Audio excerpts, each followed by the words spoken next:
fuck it does that, because every time I go to, like, I have one of my buttons as my hotkey to deafen and mute, and for some reason when I hit that button, it likes to take me back to my stream starting soon screen. I don't know why. I gotta figure that shit out. But anyway, welcome in. These are our guests tonight, guys. We have to my right, I guess my right, yeah. We have up top right, let's just say, we have Bennett the Bull. We have bottom right, we have Yo, it's Munir. Let's go, bitches! And right below me, bottom left, we got Milnash. Yo, what's up, everybody? Mikey B, I see you noticing the Juggernaut fridge. Respect. Yes, you're totally allowed to yell. Just as long as we're trying to do it within, as long as we're doing it within turns, so that way we're not yelling over each other the whole time. I'm totally good with it. Oh, I was thinking that. Okay, I can't yell over anyone. Fuck. All right. No worries. No worries. We'll figure it out as we go, man. It's fine. It's fine. I yell over people all the time. Don't worry about it.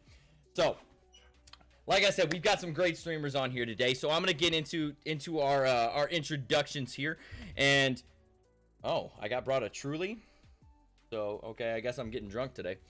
Oh, I think you're the only one without something in their hands already. To be honest, sweetie. Well, yeah, I'm tired, so I was drinking G Fuel. But you know what? Fuck it. We'll drink some Trulies too. I don't give a fuck. Grow up.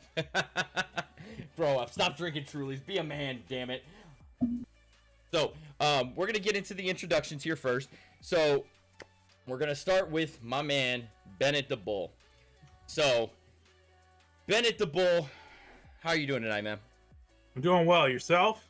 I'm fine and dandy, brother.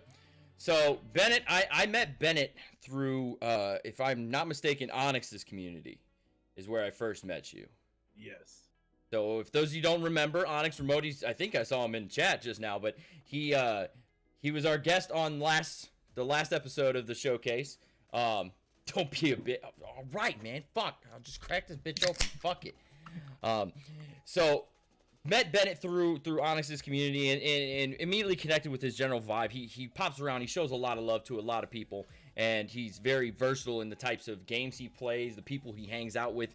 It's all very, very wide array, which really suits what I like to do, because I have a wide array of friends, a wide array of games that I play. Probably one of the only other streamers that like I interact with regularly that not only mixes in, shooters and the Dead by Daylight type games, but also mixes in, like, I've seen him play 2K and Madden on streams. A lot of people are afraid to mix in sports game streams because they typically don't receive quite as many viewers. But I've known Bennett for probably about 4 or 5 months now. Yeah, Something like right that. around there, probably there. So, like I said, Bennett is a fantastic streamer, fantastic person, just in general.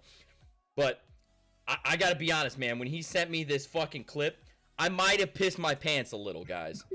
I'm just warning you in advance. This shit is fucking funny. So I got if the volume, I think if I remember right, the volume on the clip was a little low last time. So we're gonna try to make sure that this is up. So here we go. We're going to get into Bennett's clip without further ado. Here we go. Okay. Bennett the Bull is in the building. I'm challenge. Holy sh! California on edge as residents try to recover from back-to-back violent earthquakes. Too hot, and I'm bad about that money. Woo! Woo! Girls hate you, hallelujah. Woo! Fuck gonna give it to you. Uptown Funk gonna give it to you. Cause Uptown Funk gonna give it to you. Don't believe me, just watch. The sound effects are getting me too, man. Oh, what the fuck? This man just Tony Hawked a car in Warzone. That was a 50-50 grind, if I'm not mistaken. Let's go. Yes. Oh, I remember this, I think. The phone is ringing. We should take a picture of that when they do that. Hello, Kenneth Brown. No, Thank you for calling Joe's Pool Hall. How may I help you? Dude, I got to chase this shit down, dude. Ready? Yeah. Oh my goodness. Chat, calm yourself, okay? This is a family-friendly podcast here. I don't need you guys with whatever you're about. Literally, I look over. I'm trying to not read chat as much, but I look over. The first thing I see is what that tongue do. Oh my god, that shit was hilarious. That is, in my fact, God. Chick-fil-A sauce. Oh, I don't blame you at all. I didn't know if that was fucking like peanut butter or fucking, I don't know what it was. But Chick-fil-A, oh, I don't. Sauce. Yeah, no, Chick-fil-A sauce, I that hurts me even to think about because Chick-fil-A is my like favorite fast food restaurant, bar none. Mostly because I don't have one anywhere near me, so it doesn't really help there. All right, man. That's the kind of stuff you can expect from Bennett. There's a lot more like quality gameplay that you didn't see in that clip, in those clips. That was a good funny one. That was a good funny one. That's what you're gonna get with Bennett. You're gonna get a good mix of comedy and quality gameplay, man. Like I said, I don't know if I've ever seen anybody do what he did right there with that jump in Warzone. That shit was wild. Oh my god. All right. So that is Bennett the Bull. And now, oh dear Christ, if you haven't dropped your volume yet, here is your final fucking warning. Because now it's time to introduce my man, Munir. Munir, how you doing tonight, brother? What's up, man? What's up? So, it's late as fuck where Munir is. So yeah, I'm trying not to scream. I'm sorry, but yeah. You can scream. Like I said. No, I can't. The thing is that I can't because it's like 1 a.m. Yeah, I got can't. I try. I'm trying really hard. Yeah. I feel you, brother. I do the same shit. So yeah, Munir. A lot of people think I think they assume that I know Munir through a certain community that shall remain nameless. But actually, I've known Munir for probably about 5 months now. 5 months. Yeah. Yeah. And we originally met through the SSEC, which is founded by two of our mods here in this channel, Cedar and Mikey, and that's who I met you through, was Mikey, and I immediately was like, yo, this man, I like his fucking energy. Me and him, we can match fucking energies. We can get hype. We can fucking scream. It was immediate connection. But then what really drew me to like continue to support Munir even more was the fact that like this man somehow ended up in the exact same communities in like other streamers like streams as me all the time, like people that we should not know. Prime example, our good buddy, We Found the Body. Yeah, exactly. Yeah, I was in his chat one day and I followed Body for a little while, and I was, I like Body's general vibe, the fact that he fucking yells. Matter of fact, I asked him for audio help a while back because he can somehow talk really quiet like this and then fucking scream in your ear the next second, and his audio is still just perfect. Yeah. So, but then I just saw Munir in there one day and I was like, what the fuck? Hang on. Yeah, I actually saw you in the chat. I never saw you actually in that chat, and I was like just chatting and hanging out with him and in the stream, and then I saw Sweet Dio. What the fuck? What is this guy doing in here? Like, what? And yeah, it was the first time I saw you there.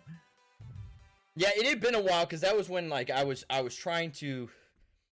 I was sticking with only really watching a couple people's streams, and that was just because I only have a certain amount of time during the day.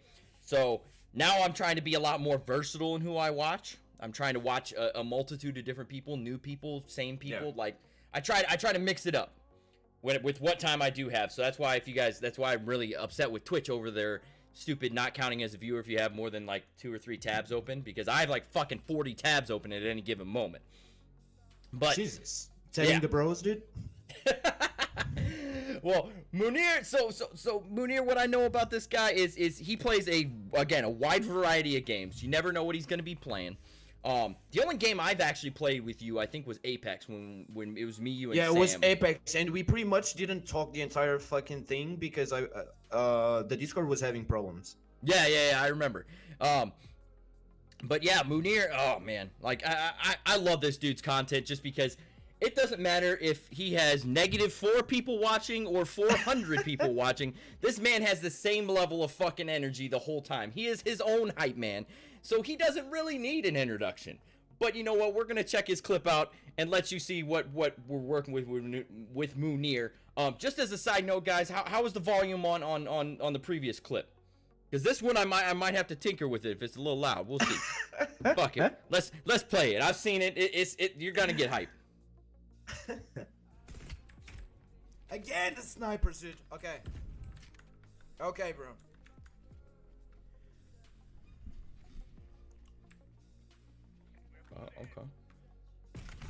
Okay. Okay. Oh my god! Holy shit! Triple headshot, bro! Oh my god! Alright, so don't fuck with Munir in Cold War. Got it. shit. Figured that the fuck out before the game is even dropped. Fucking knew it, bitch. Anytime you see Munir playing Fall Guys. I'm done with this fucking shit, bitch! Anytime you see Munir playing Fall Guys, it's about to get spicy. The specialty. Yes, The bro. fuck. Here we go. Here we fucking go. What? Oh my fucking! I've seen this clip and that still caught me off guard, bro. Fuck. Oh my god. So again, wide variety of games. You even saw it right there. Wide variety, and the energy level was the same. It doesn't matter if he was popping heads in Cold War. He was getting popped in Fall Guys. You guys will hear me actually emulate Munir a lot. If you catch me streaming Fall Guys, if I qualify, like at least every other game, I'm like, qualify, bitch! Yes! I have to. Because that shit gets me worked up, man. We want Nash? Okay, we got people saying they want Nash. Well, this is Munir, so definitely check my mans out. We're going to be speaking more with him in a bit. So, oh man. Now it's on to Nash. You ready, buddy? What's up, man? Hi. How you doing? You good?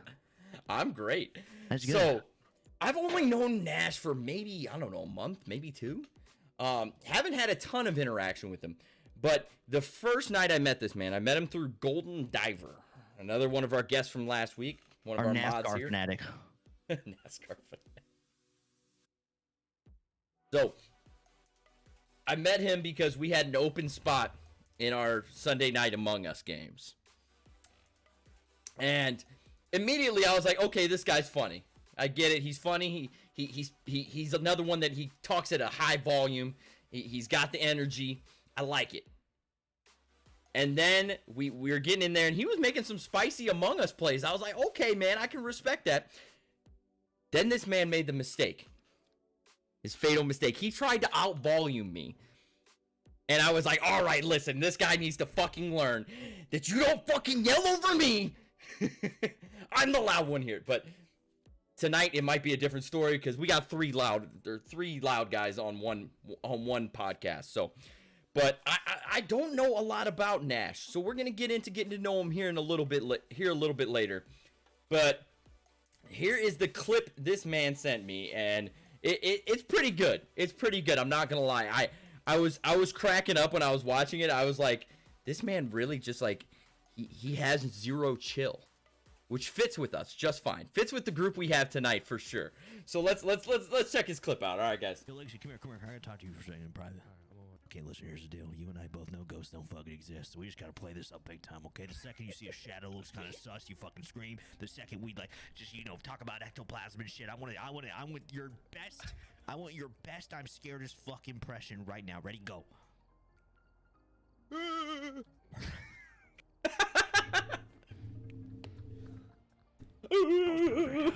don't think there's anything else to record in here. Who's playing guitar? It's fucking. Who do you think? It's Meg.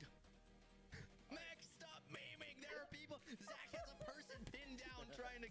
I'm recording this. You're going straight on the. You're going straight to YouTube, bitch. Open the window. Going on, everybody. I just want to thank my friends, my family. I just want to thank everybody for the amount of amazing support.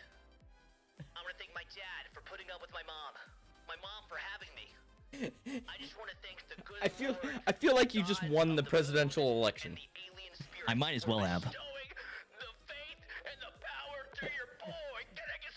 Can we get some Nash for president 2020 in the chat, please? Listen, I feel like I probably do a better job with fucking my eyes closed. Not wrong. Fuck you, Kraken. I legitimately want to put my hands around your weak little neck.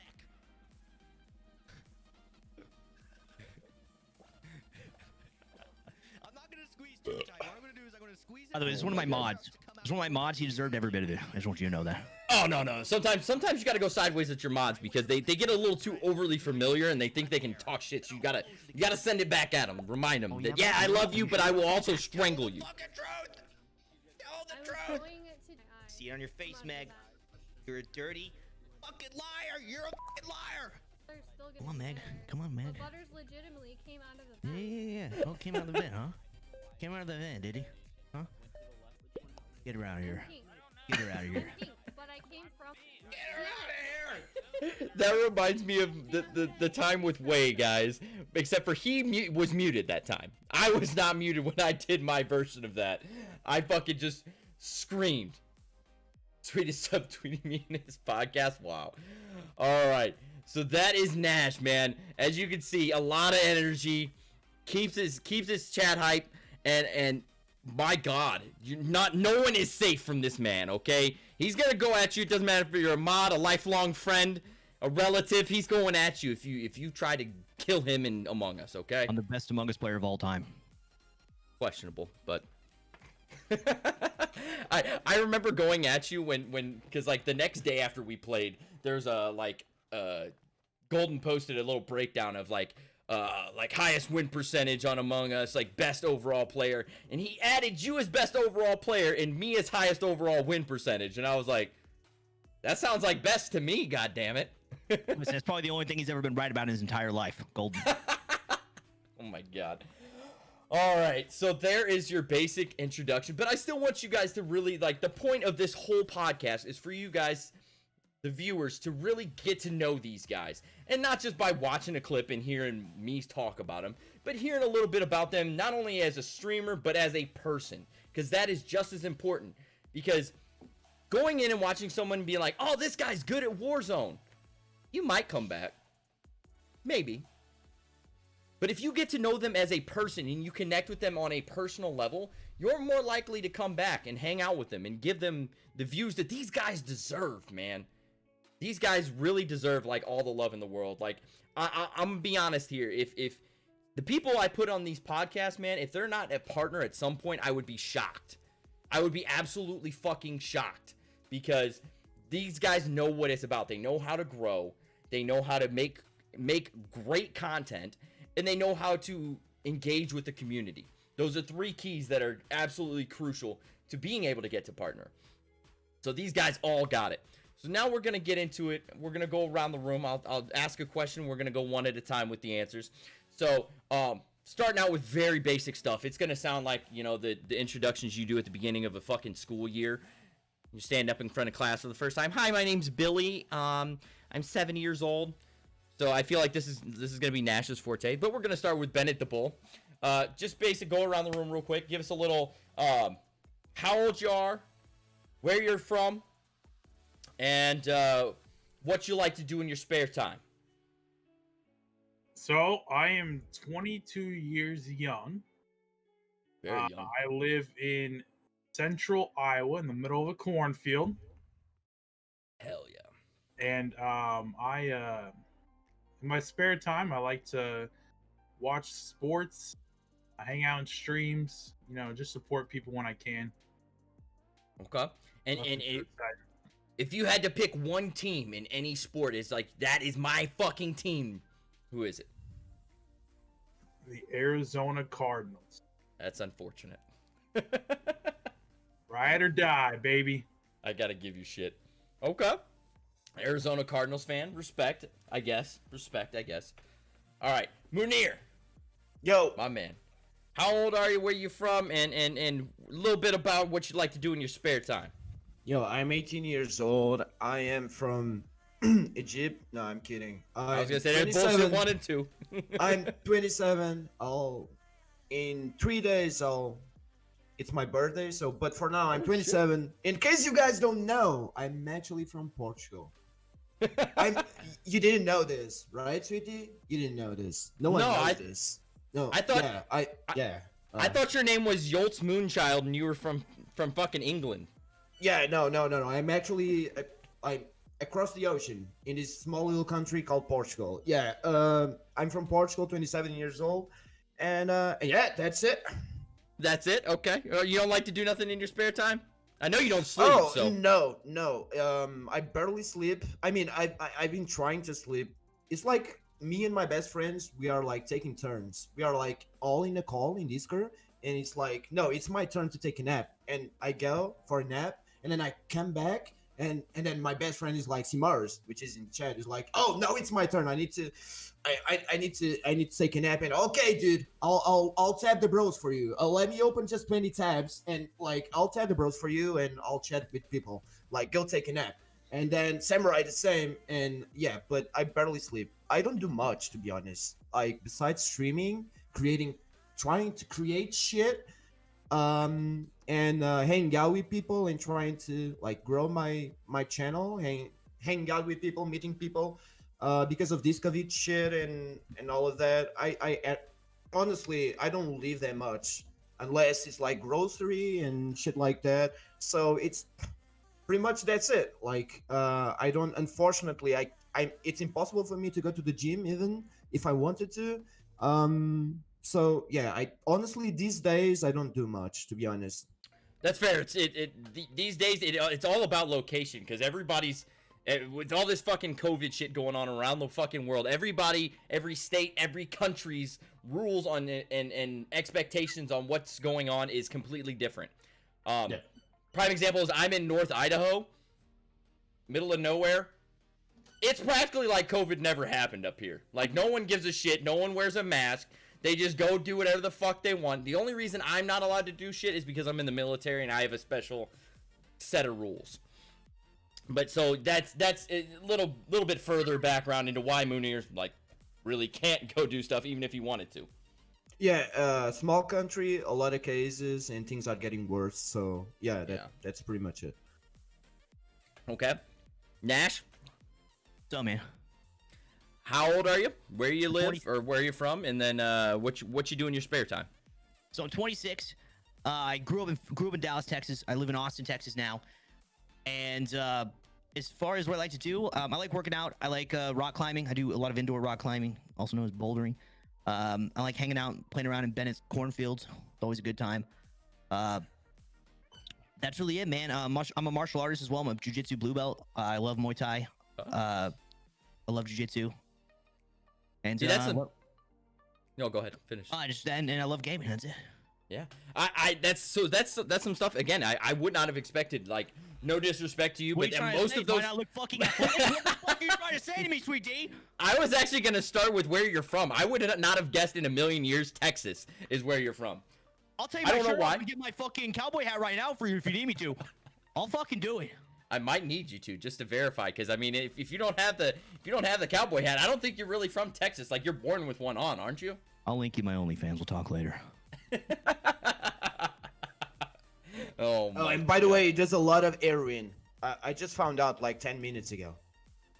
A lot of Aryan? Heroin. I was like, what the fuck? Oh. Yeah. He Very admitted confused. like 20 minutes ago. Yeah, we love heroin live. We love heroin here. Yeah. Yeah. 100%.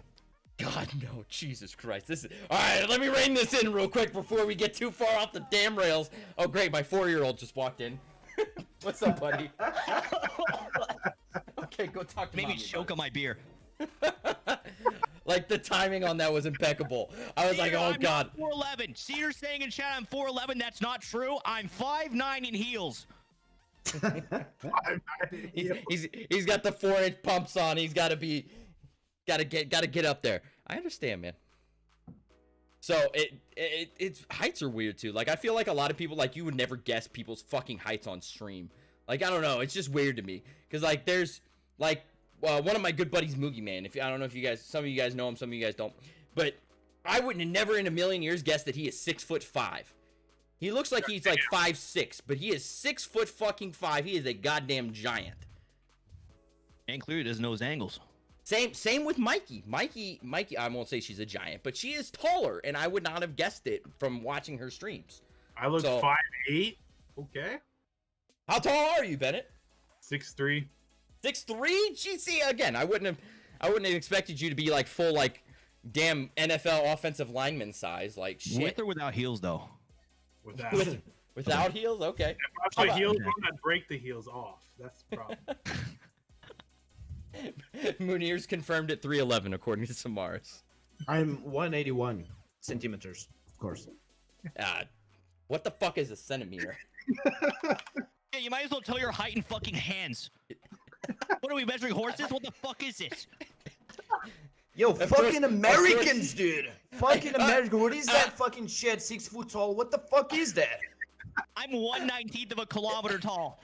Jesus fucking Christ. I'm gonna fucking even side with Munir a little bit there. Of course, Nash goes to, or what are we measuring? Horses? The Texan has to go to measuring horses. Yo, hands is European, bro. Get culture. Come on. Call me uncultured swine. What kind of fucking shit is this? Oh my god. All right, man. So we covered a little bit about what you guys like to do in your spare time. So I want to talk a little bit more about talents, because everybody's got a little. So I think Nash was probably the only one who really alluded to a little bit of a background in talent. You know, with rock climbing and jujitsu. I'm actually I took a jujitsu class for some of my training, so like I'm very interested in that, and I want to talk more about some hidden talents, the things you're good at that maybe people wouldn't know about you. So Bennett, do you have any hidden talents? I'm not talking about being able to fucking rub your belly and pat your head and lick your balls at the same time. I don't fucking know. I'm talking like something that's real. Like I'm good at, you say I'm good at football, or I like to I can play fucking banjo. I don't fucking know. Give me something. I don't really know. I'm not special in any type of way. One thing that kind of goes with what Nash talked about in his little introduction that you would never guess about me is I did Brazilian Jiu-Jitsu and Muay Thai back in the day until I tore my Achilles. Ooh, and that's was, fucking painful. That was the end of that for me. So let's go, dude. What belt you get though? I was a blue. Nice, bro. Let's go, blue. Team blue, bro. That takes effort, bro. Getting a blue belt is one of the hardest, in my opinion, one of the hardest things you can do in martial arts. Going from a white belt to a blue belt, that's extremely difficult. Yeah, and then I did like the full on like Muay Thai. You had to get like a little headband and your arm things and all that weird cultural Thailand shit. So, yeah, weird cultural Thailand shit. We're going back to uncultured swine. That shit's tradition. Don't fuck with tradition. I know it's tradition, but it was odd. I'm not gonna lie. Oh man. Yeah, I mean, secret about me, when I tell you don't fuck with the bull, you'll get the horns. You'll get a little more than the horns if I need to. So. Okay. Don't fuck with Bennett. Got it. His dick is one of the horns. Is that what we're going with here? Oh my god. All right, Munir. What talent you got? You seem like a talented motherfucker. Talent, dude. I don't know. Like I play guitar. I play a little bit bass. I don't actually practice martial arts, but I used to beat the bullies in high school, if that counts. I don't know. Besides that, hey, the fuck not up. really like. Besides that, I think it's just that, and I'm good at yelling at people and roasting people. That's what I do. Said I beat the police in high school. The police? Not the police, you bitch. Oh, I thought that's what you said. I said bullies. Oh, bullies. Oh, yeah. My bad. Bullies. Okay. The police? What the fuck, dude? That's fair. Your Idaho's really coming out right now, Sweet D, with your not being able to understand dialects. No, that's not my Idaho. Like, I know my accent sucks, but I'm not from Idaho, but I am deaf. I am deaf as fuck. Thank you, United States Navy, for making me deaf. Being around large engines all the time and just lot of noise on ships all at once, man, you go deaf fucking quick. So, like, even when I think I understand something, I fucking don't. Plus, my old man brain takes over sometimes. Do you even English, bro? No, I don't. That's why I have an English command, so people can fucking learn. Okay. I don't speak. I speak English, but it's cursive, so Everybody's got their own thing. All right, Nash. You talked about rock climbing and jujitsu. You got any other hidden talents? First of all, Munir, your voice is great. I would literally pay you money to give me advice, even if it was really shitty advice. Like just in your accent, just for you to give me just to give wise words. I don't care if it's like the worst thing ever. It's like you should just quit your job, go to the Philippines, and just be a monk. Yeah, I you fucking do suck, it. bro. Thank you. Would you buy like this audio? Dude, like Yeah. $5. Yeah, we'll talk later. Can I? Yeah. Yeah, Okay. we'll set up. We'll set you up on Fiverr. We'll get it ready. Yeah, we'll get PayPal's exchange. I mean, like, I have a couple things. I mean, I know this is kind of a dumb thing to say, but as far as like humor and comedy, I took improv classes for a long time. I do think that comedy is a skill to be refined and to be made. And I agree. I think it's something you can learn. I have a few people in my chat who would be like, oh man, you know, I like to stream, but like I'm not funny like you. It's like, no, man, funny's a skill. Like it's a skill that can be refined and you can actually get better at being funny. Like I saw an improv class, like these guys that took the class because, like my boss said I needed to be more light around the workplace, or, you know, just some bullshit reason that some accountant that works the 54th floor is going to be taking this class, and he comes in a full square. He leaves being like a decently funny person, and he's got a better attitude, and he's got a better sense of humor. So I do see that as a skill. It is. I 100% agree on that. I like to fight you guys on certain things, but I definitely agree that comedy is actually a skill. It's something that you can learn. Not even saying I'm like the funniest guy in the world, but I do think it's a skill. I think it's it's something you need to train. Also, as far as like other skills, I mean, I guess if I could think of one thing that I can do that I guess most people would know, not even my chat or anybody, is I can juggle. You can juggle? I can juggle, yeah. Okay. I learned to juggle when I worked at this I used to work at this lumber mill, right? Place fucking sucked, of course.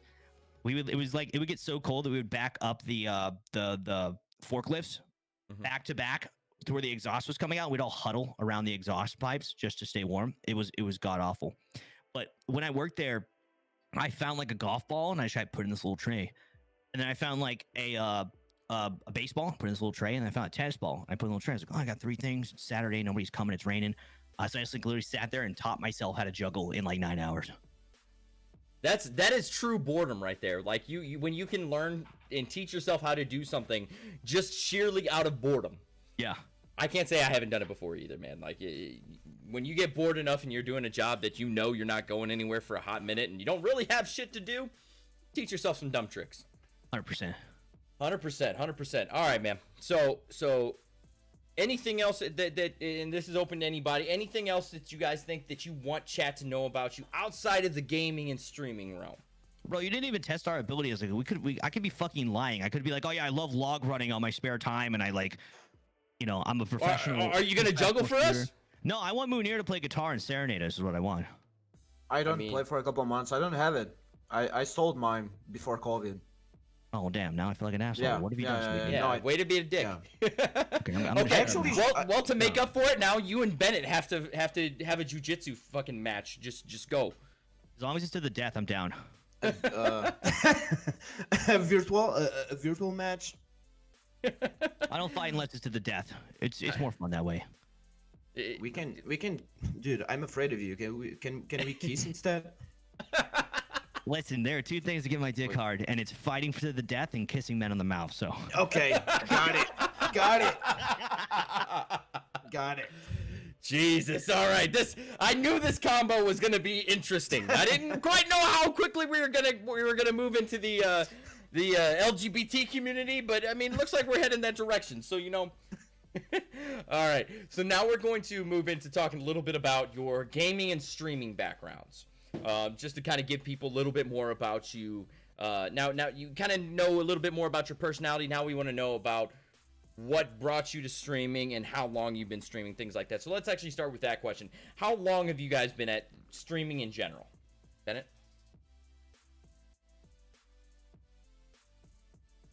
Bennett, you're muted. He is muted. Yeah. Imagine 5 to 6 months. Imagine. Not very long at all. So still early on Okay. this grind, early Okay. on the trail. So let's see what twists and turns come about and take them as we meet them.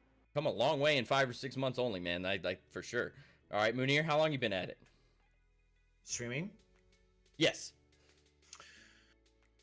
Well, I started 2012 in YouTube.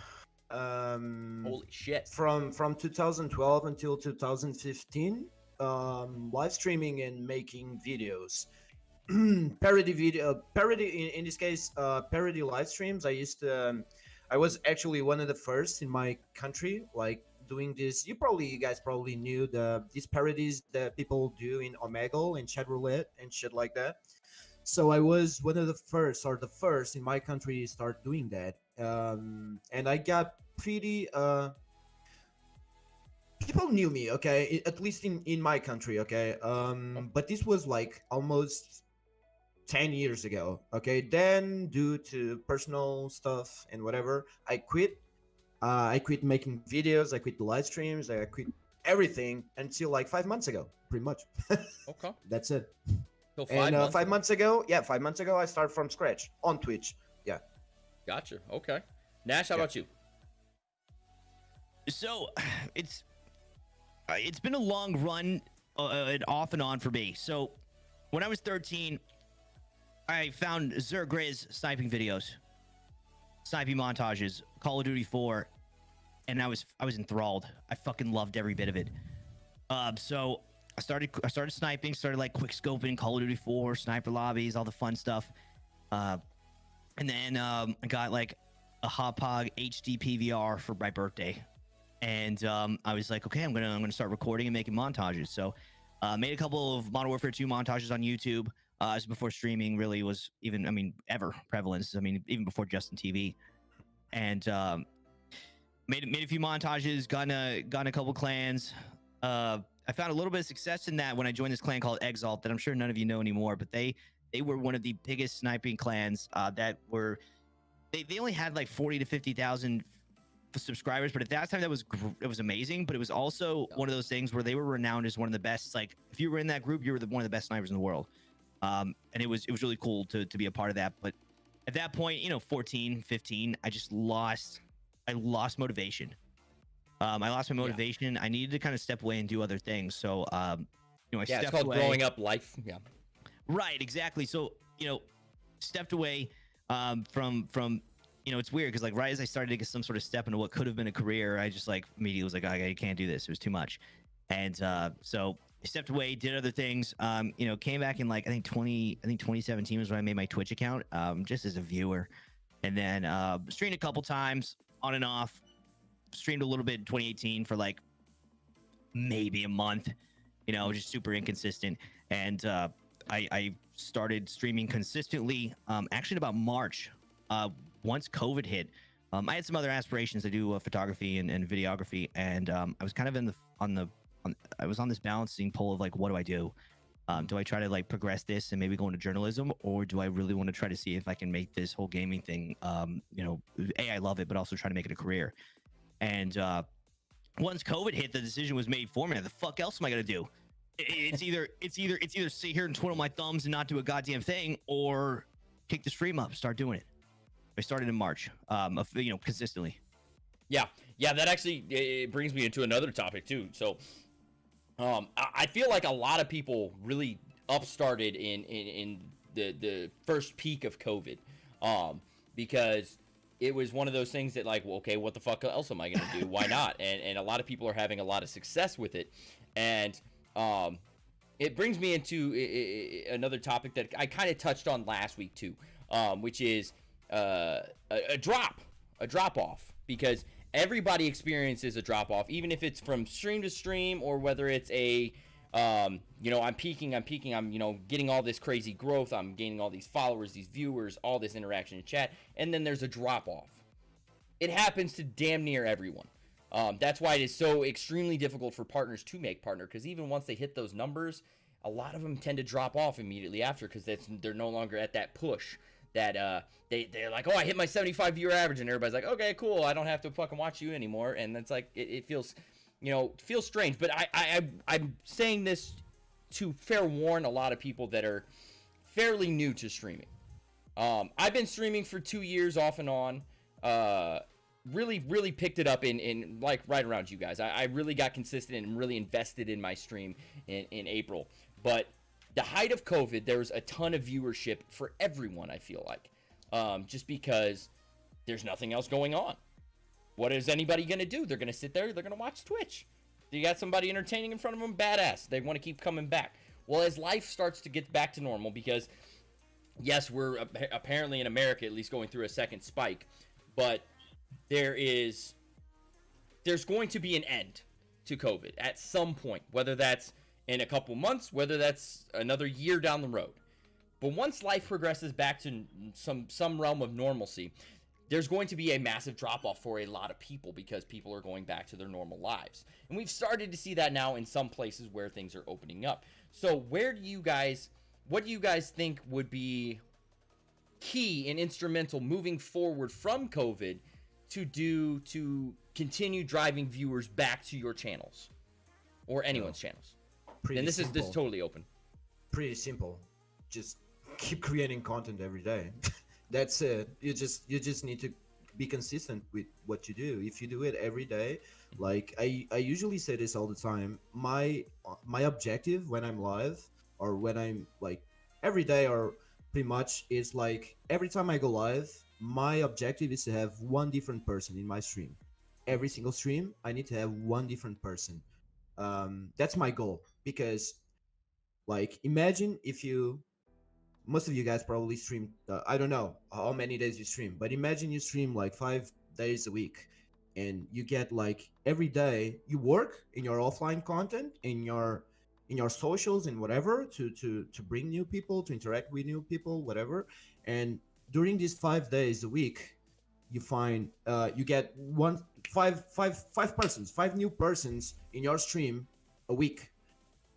Imagine even if you can't retain all those 5 viewers, imagine if you retain at least 3 viewers. Okay, if you do this consistently week after week after week after week, you'll get to a point and you'll have 30, 40, 50, 60, 70, maybe more. Maybe you explode. Maybe one guy notices you and wants to collab with you, and you get some extra help, let's say, or whatever. But that's, for me, it's pretty simple. You just need to keep doing it. Like that's the difference between the people that make it and the people that don't make it. The people that don't make it, they get frustrated because they see, oh, I don't have viewers. Oh, the COVID shit settled, and people are like in school, in their jobs, and whatever, and I don't have any more viewers. So if you don't have viewers, you work in your fucking content every day. You put content, you attract new people and more new people and more new people. That's why you have like big, massive streamers with like 1 million followers, and they are streaming for 40K viewers. You see the ratio of people of the following with the amount of people that watch the streams. That's pretty normal, because you can't have like 10K followers and 10K viewers. That's not going to happen, because people have lives, people disappear, people do a lot of shit. So that's it. That's pretty much it for me. That's my opinion. Yeah, I agree wholeheartedly with that. I think that consistency in putting out new content is definitely key, and not getting complacent. That's a one for me.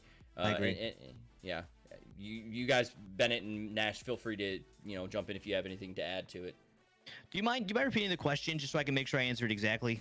Basically, just how you're going to sustain growth. What your plan is if you hit a drop off due to people going back to regular life.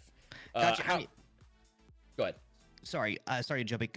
I get it. And I mean, that's Twitch streaming. You're gonna go up and you're gonna go down. That happens throughout your entire stream. That happens throughout your entire life as a streamer. I mean, depending on the game, like when what was it? When Among Us was at its peak, dude, I had triple the viewers, just because that was a game that people liked watching me play. And then I got some diehard people from that, and then they watch you play anything else. And so you're going to have the drop off. I think the key to staying consistent in the drop off is exactly what Munir said, is just staying consistent. I mean, the answer is in the question, but also in staying consistent, there are a couple things at play. You can't just stay consistent and stream every day. You have to also be constantly improving on something. whether that's how you interact with chat, what you do, how you say things. I'm constantly overanalyzing things that probably to a fault. That ways to say a thing, or Fucking ways preach. to react or ways to interact. Constantly improving something on the stream, whether it's whether it's quality or elements you can do, and then with more viewers you get, the more the more opportunities you have of doing maybe things with them, events, or maybe they give you recommendations, and that starts to help. But you just want to keep constantly being better, but you also got to make sure you're having fun with it, because if you start getting complacent, like you were talking about, Sweetie, you get complacent and you're not having as much fun. We can tell. Everybody can tell. We're not stupid. Nobody, as a viewer, you're not dumb. You can tell when the guy's not having a good time, or the girl's not having a good time. You just you have to make sure you're having a good time, and that's why me personally, like I started playing Valorant when it came out, and I would kind of like meme on kids. I have my soundboard, so I would just use my little beeper and be like, oh, f you, and like little things like that, and add these little sound bites. And they would be like, oh, he's a streamer. They would come in and follow me. I got a lot of followers that way. Yeah, that was great. But then once I stopped having fun with Valorant, I was like, well, they're not going to want to watch me if I'm not having fun. So I just started switching over to other games. And if you're having fun, I don't care what game it is. People always ask me like, hey man, like I'm really afraid about playing this game because I don't get a lot of viewers. Who the fuck cares? Just play the game. If you're having a good time, people are gonna resonate with that. And if anything, like some of the pages you were on in games that are years old will actually help you get more viewers, even though you don't realize it. Like I played The Forest for the first time. It's like a 7-year-old game. I was on the top of the Forest page for like the entire night. I got like 40 followers, and I was consistently at 30 viewers the whole day because I was at the top of the page. If anybody had just seen the Forest, or they're like, oh, I want to go see the Forest, then you go to the Forest. There I am at the top page, and that's people hanging out. Just and that wasn't me like strategizing, like, oh, what I'm going to do is that was me just having a good time. What I wanted to play. Yeah, that's exactly what I'm getting at too. Is when I say consistency and getting complacent, it's not even necessarily complacency with, not uploading content offline. Yeah, you want to be able to have time to upload content offline, but we all have lives. Sometimes your personal life will interfere with your ability to generate content offline. But when I say complacency, is not doing things you want to do, sticking to the same game. Unless you're a top dog streamer, sticking to one game is extremely difficult to continue growth at long periods of time. So I honestly think that playing what you want to play, regardless if it's popular, is a true test of your mettle as a streamer. Because if people like I always use myself as an example, just because that's who I know. I know what I do. So I played NHL. I play hockey. Not a lot of people like hockey or know of anything about hockey, but I fucking love it. So I play that shit on stream. Do I get as much viewers as some other things? No. But I play it, and that's a test of your mettle as a streamer, because if people are willing to watch something they know nothing about or have no interest in, that is a true testament to you as a streamer.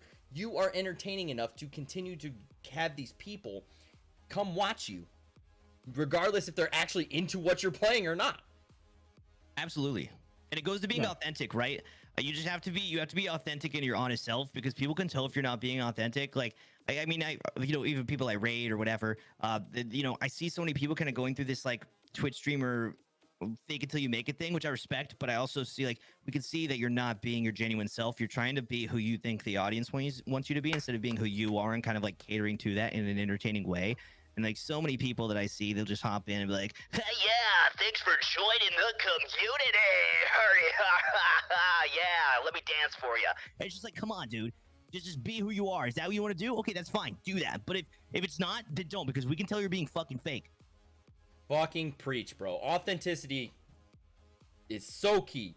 Being real, being genuine is the end-all be-all for me, man. I don't care if you have 1 viewer or 1 million. Be real. People will see through your shit. So, kind of got a little bit off track with that, and I don't want to get too far off the rails, because then it'll be tougher to bring it back to the topic. So, getting back into getting to know you guys a little bit more as gamers. I don't think Bennett gave his. I don't think Bennett. Oh yeah, Bennett. My bad. Sorry. No, I think, like everybody else said, staying consistent, playing what you want to play. If you play what you want, at the end of the day, have a good time. If you're not getting the numbers or stuff like that, and you're just trying to play whatever to get the highest amount of viewers, you're in it for the wrong reason. Yeah, I agree. All right. I mean, I can go. There's a lot of into this topic. There's like dozens and dozens of things. I can talk about this like all night. Yeah. So like I think the most essential things I think they already said and you already said, but there's like dozens and dozens of things and factors that can can answer that question. But And yeah. we're actually going to get more into that here in a bit. So I'm trying to at least try to stick to the form just a little bit, just because I want people to get to know you, and then we'll get into some more advice and things to do and don't do as far as streaming goes. So as gamers and streamers, I always like to ask, because there's usually one that stands out. There's one game that stands out to you as a gamer that really propelled you into your love for gaming, which in turn eventually propelled you into streaming. So what is that one game that really made you a gamer for life? We'll start with Bennett. That's a tough one. I wasn't your typical gamer, quote unquote. I didn't play everything growing up. I played things here or there. It's actually funny. My neighbor growing up was an old lady who played video games, and we would like she'd play through something, and then I'd play through something. And the biggest one that I remember was Simpsons Hit and Run on the GameCube. That was probably one of my first games I played through. And Simpsons Hit and Run. Okay, so there's like old school retro classics, and then there's games like that. That's what I want to hear, because that shows a lot of personality. Like, how many people would say that their game that got them really hooked was Simpsons Hit and Run, man? It's a great game. Like, I mean, it was a great game. It really was. All right. So Munir, what got you really into gaming, man? Yeah, that's as you said, it was a really different tough question. I don't know. I think someone asked me that exact same question in my chat actually, and my answer was pretty much this. I remember when I I played Mega Drive, Sega Mega Drive, GameCube, pretty much all the consoles, but I feel like the games are what made me be a gamer. Probably was like I remember was Resident Evil 1 Director's Cut, Pandemonium, like Crash Bandicoot, all like pretty much PS1, but like it's really tough question, but I would say like those were like the games that made me like stick like playing to the same game, like playing hours and hours and hours every damn day, and did it. Then back in the day I didn't have money to buy a lot of games, so if I remember I had like Resident Evil 1, and I beat the game like 50 times because I didn't have any other game. So and then I had Crash Bandicoot, Pandemonium, Spyro, whatever, all those games, and there's a really massive amount of games, but I feel like was pretty much for me like pretty much PS1 back in the day was probably the games that made me want to continue playing more games and try different games. And yeah, that's pretty much it. I feel that. I remember the PS1 days. Nash, what about you? Man, this is a long-winded answer, and I apologize, but it's a few different things. I guess my introduction to gaming in a whole is Super Mario. Super Mario was a great game on the Super Nintendo. I fucking loved it. I was an only child, so like that was like my game. I sat there and played it for hours. And then, went up to Super Mario 64 on the Nintendo 64, played Mario Party with my cousins. And that, I think that really spanned my love for video games. But then, as I got older, I played Silent Hill with my neighbor, and that like got me into horror. I love horror movies. That's maybe something I didn't tell you about me. I love horror movies. I love horror movies, horror games. I love anything horror. And playing that Silent Hill game, being fucking terrified that something was going to come out of my closet, having nightmares. Something about that. It went from this fear to like an infatuation.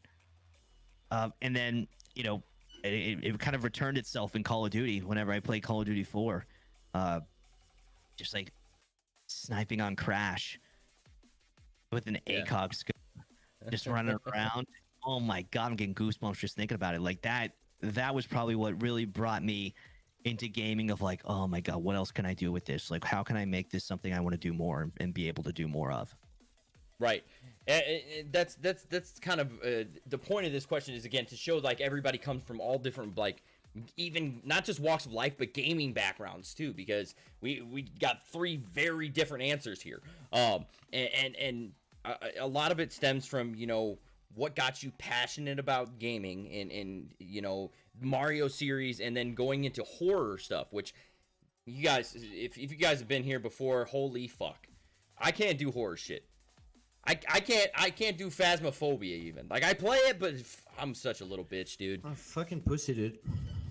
Listen, Munir, I knew your fucking bitch ass was gonna pop up. I seen you jump in Jesus. that fucking clip, bro. Jesus. That was not Jesus. Phasmophobia, dude. Yeah, no. If I played that fucking game, I would have pissed my fucking pants. I watched that clip and about jumped out of my fucking chair, and I've seen it before. Fuck. All right. Oh, I lost my fucking notes. Here we go. All right. So, kind of covered some of the games that got you into gaming, but if you had to pick a game that you're really into right now, if someone popped into your channel in the next couple days, what are they expecting to watch you play? Because you're really into it at this moment. Bennett? Right now, my biggest game is probably Rocket League. Ever since it came free to Epic, I've been on it hardcore for however long that's been. So most of the time, I'm always at least starting with Rocket League. Other than that, not as much now because I've kind of burnt myself out. But Dead by Daylight's been up there for a while. But I'd say the biggest one is probably Rocket League.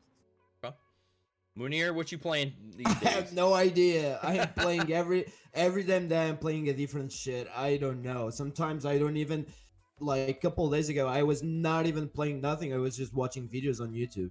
So yeah, that's Fair. pretty much it. I don't know. I don't have a main game, or I Yeah. don't have a game that people can say, yo, if you go to this guy, you'll see this game. I don't know. Yeah, what I was don't that? know. What was that puzzle game you were playing the other day? That Oh, shit. Amnesia Rebirth. Amnesia. Okay. Yeah. Yeah. I've seen a lot of people playing it, and I was like, watching your like the gears turn in your head as you're trying to like figure out these puzzles. I was like, dude, that would be me. Like, if I tried to Terrible. play this game, I'd be like, I fucking can't figure this puzzle out to save my Terrible. goddamn life. I am the worst person actually. It was actually a bad choice for me because I suck at puzzles, and like it's terrible for a streamer that sucks at puzzles playing a game that is like every 5 minutes it's a different puzzle, and you're spending like half of your stream trying to manage that to go like to manage to solve that fucking puzzle. So I'm like, I was in my like I talked to my channel. I said, I don't give a fuck, guys. I'm gonna open fucking YouTube and I'm gonna see how do I fucking solve this shit. And I did it on stream. I don't care, but I fucking suck at puzzles. That's Yeah. funny though. That's funny. Like I love to see that. And then of course chat's gonna try to help you, or if you don't YouTube Yeah. it, they probably will, and they'll be like, hey, here's how you do it. I know because I didn't YouTube it. You know what I mean? Like I Yeah. think that shit's funny. Whenever a funny dude can't solve a puzzle, I'm with. It's like with Tim the Tab Man.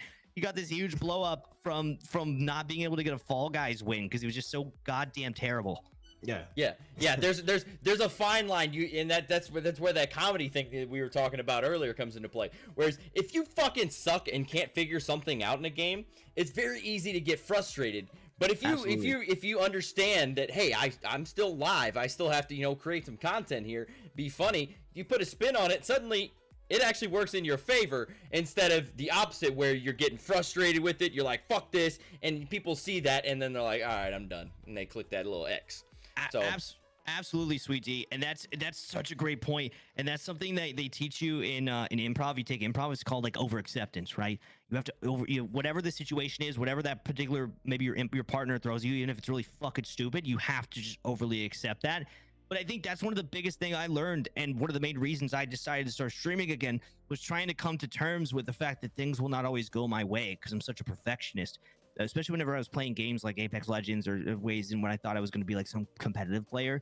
And you have to understand that if you lose, it may bum you out. You have to spin that into something funny or something comedic or something entertaining. That's the key. You have to solve these puzzles throughout stream. You have to solve these puzzles of, okay, this is not going well, or like, I couldn't get my camera on the other day. My stream was a fucking mess yesterday. My camera kept freezing. I had to like turn it off and go black, and I was like talking to everybody, and I had to just like try to make some sort of like a meme out of it, like, oh yeah, guys, we're in the void because it's black. Ooh. Like, you got to do something, like anything you can do to try to spin something that's super negative into something that's funny, because there is something funny to find in it. Absolutely. Yeah, I agree. Absolutely. So Nash, back to the original question though. What are you playing at the moment? What's a game that we can expect to see you streaming? Bro, I'm in the same boat as Moody here. I'm playing fucking everything. Yeah. Dude, I'm playing literally everything. I'm too ADD to like stick to something right now. Nothing's really catching my eye. I initially started whenever I would stream, I would play like basically nothing but Valorant, and now I'm just like, especially with October, I'm playing nothing but scary games. Until October ends, I'm playing nothing but scary games. And then I'm gonna go from there. Like I want to keep mixing it up, because if I don't mix it up, I'm gonna lose my fucking mind. I'm not gonna have fun, and I'm not gonna be entertaining. Fair enough. I mean, I would continue playing, Phasmophobia or other scary games in October, but I actually ran out of Depends the other day. So when you run out of Depends, it just makes a mess, man. You gotta stock up. Stock up. I've also been playing Rebirth with as same as Munir. I actually just I started that on Friday. So yeah, Amnesia Rebirth is a great fucking game. Yeah, I've heard great things about it, and like watching it, I was like, this would be entertaining. I feel like this would be one of those games where I'd just be like, I'm fucking clueless, chat, and I'd be exactly where Munir was, and be like, I'm fucking YouTube it live. I don't give a fuck. That shit was actually funny. I actually had a view that do you allow backseat, and I don't usually allow, but in this time I'll allow. Tell me how to go through this fucking shit. And then because of the delay, I was not understanding nothing what he was like. He was saying like, put the shit there, and then I put it there, and it was other place, and suddenly I was opening my fucking YouTube and I was insulting the guy in my chat. Because I insult all my viewers and I call in all the bad names and they like it. So it turns out that was fun. Was fun though, but it was frustrating though. I was gonna say, like, that's Munir to a T there. Yeah, I insult all of my fucking viewers. Like, he'll be nice the first fucking time I pop in his chat every day. He's like, sweet fucking D, sweetest D on Twitch. And then 2 seconds later, he's, fuck you, bitch, get out of my chat. I'll fucking ban you. But true. So another thing I like to talk about, and I kind of want to continue on every podcast, is when it comes to streaming. I feel like anyone who knows what they're doing, at least in the realm of streaming, takes something from everybody that they kind of watch, something they like, and they don't necessarily steal it, but they take it and they're like, okay, how can I spin this and make it my own? So who's a streamer that you have learned something from, whether it be you kind of try to like, learn a bit about their aesthetic, what they do audio wise, the energy that they have, a streamer that you've taken something away from that stands out to you. So Bennett, I don't know if I can pinpoint one person. I think every time I watch somebody, it's like, oh, I like this or I like that. How can I use that on my stream? So it's just a collective effort between a number of different people, combining them all together and finding one thing that I like. Okay. You can never have too many ideas, and you can always combine ideas to make your own. And so I just, I'm always looking out for new things. I try not to change things too much, because if it's not broke, why fix it? And so, very, very plain and simple kind of guy. So I don't need anything flashy or fancy or stuff like that. Just, I wouldn't say I take anything from one certain person. It's just more of a collective effort and a number of people. Fair enough. Okay. Munir, is there anybody that stands out to you that you took even something specific from? Yeah. I'm a pretty I watch, usually when I watch big streamers, if I can call it like big streamers, I use it just to see what works for them, how they manage to do things, to whatever. But I don't really take a lot from them, because my stream is pretty simple. Sometimes I don't even use the overlay. I don't care. It's pretty simple. I don't give a shit. But the only person I continue to see the streams, the videos, everything is Devin Nash, and it's just for the knowledge. Maybe a little bit of Aris Eller, but Devin Nash, 100%. Okay. Yeah, no, I completely understand. You know, like, and that's the thing is if you're gonna watch, you know, I'm not saying don't watch bigger streamers by any means, but when you're watching someone who's successful in Twitch, we'll say that they're having success. It's best to take theirs and, you know, appreciate the stream for what it is, their content, but also analyze it. See what they're doing that's working. See what they're doing that you like, and you're like, yo, that kind of suits my personality. That suits my brand. How can I take this and make it my own? So yeah, no, I completely see you doing that, especially like I when you said Harris Heller. I mean, if you guys can hear the little bit of tiny back, isn't it Harris Heller still? Yeah, Harris Heller. I had to make sure I still was on the songs, but there's a little bit of background music that I have going on, but it's Harris Heller because, you know, the man's a legend. He teaches you how to do everything. So Yeah, and but 100% Devin Nash, because everything I do daily, like all the analytics, all things work, the algorithms, all like peak hours, everything, like I learn from Devin Nash, and it's all about the knowledge, you know. Like I don't care about the aesthetics, because people come to my stream not because I have a fucking $5K DSLR camera or a fucking expensive mic or whatever. They come for me even if I don't have shit, even if I have a fucking couch behind me. So Okay. it's all about the knowledge. That's a nice and that's a casting lot couch. of, yeah, it's just red. That's the only thing. It's not black. But but anyway, yeah, I recommend everyone that streams and is like trying to create content on YouTube, starting on YouTube, like managing Twitter, other socials, Twitch, everything. Devin Nash is a well of knowledge, and I completely recommend him to everyone. Yeah, and absolutely. And if you have the stream pulled up, feel free to link that in the chat. That way, Yeah. people can check him out and like maybe take some tips and take some things away from the people you're learning from. So that's open to all of you guys. If you have anybody in particular that you learn from, feel free to link them in the chat. So Nash, on to you. Is there any one person that stands out in terms of influence? Man, first of all, Munir, if that couch could talk, bro. Oh no! That couch could talk, bro. Yeah, how much do we have to Hey. donate to get a blacklight stream? Yeah, oh yes, dude, that's so great. 100,000 channel points. Also, I may have told chat, Sweet D, sorry to bring this off the rails a little bit. I told chat that after 5 gifted, you would down your Truly, and you've gotten at least that since this started. So I just want to let you know that. Well, my Truly is empty, so I mean, I would have to You get gotta up get to go another get one, it. and then tug down the price. Unless my lovely stream manager would like to bring me another one. He brought me Chop, this chop. one. So. Chop, chop. Come on. Cedar, chop, chop. I'm just kidding. She's gonna bring it in here, but she's gonna beat me with it first. That's fair. But to answer your question, dude, I couldn't even tell you like one particular person. I take elements from everybody. I don't care how small you are. I don't care how large you are. There's something you're doing that I like, and there's probably something you're doing maybe even more that I don't like, and I notice it, and that even helps. You know, whether it be interaction with chat, mannerisms, the way you say things. I take things from podcasts too. I listen to a lot of podcasts, comedians, ways to interact with the microphone. I mean, you know, once I saw Thank you. once I saw on a podcast Love you. love you too, Sorry. baby. You brought me the Truly. She didn't kill me. Good. And so like little things like covering your mouth when you talk to the microphone. It means you fucking mean business. Like little things like that, like little ways to little small things. You get a dozen small things, it's gonna show. It's kind of like it's comparable to lighting when it comes to film. A good film, you'll never notice how great it looks. You'll notice if it's bad. And it's one of Fair. those things where you add little things and you keep adding little things. I mean, if I could choose anybody, Nick Merckx is really good at presenting himself, his true self, and the way he will, he'll talk a little shit and kind of like he interacts with chat like they're his homies, not like they're just like trying to watch you. And I Yep. think that's important. Everybody in chat's my friend. Shoot the shit with my friends. It's one of those things. Little things that maybe in the background, like, oh, that guy's got a little cool thing in the background. That'd be cool if I maybe added that. Yeah, I wish I could give you like one specific answer, but I really can't, and I don't think anybody can. I mean, Benny basically said the same thing I'm saying right now. Yeah.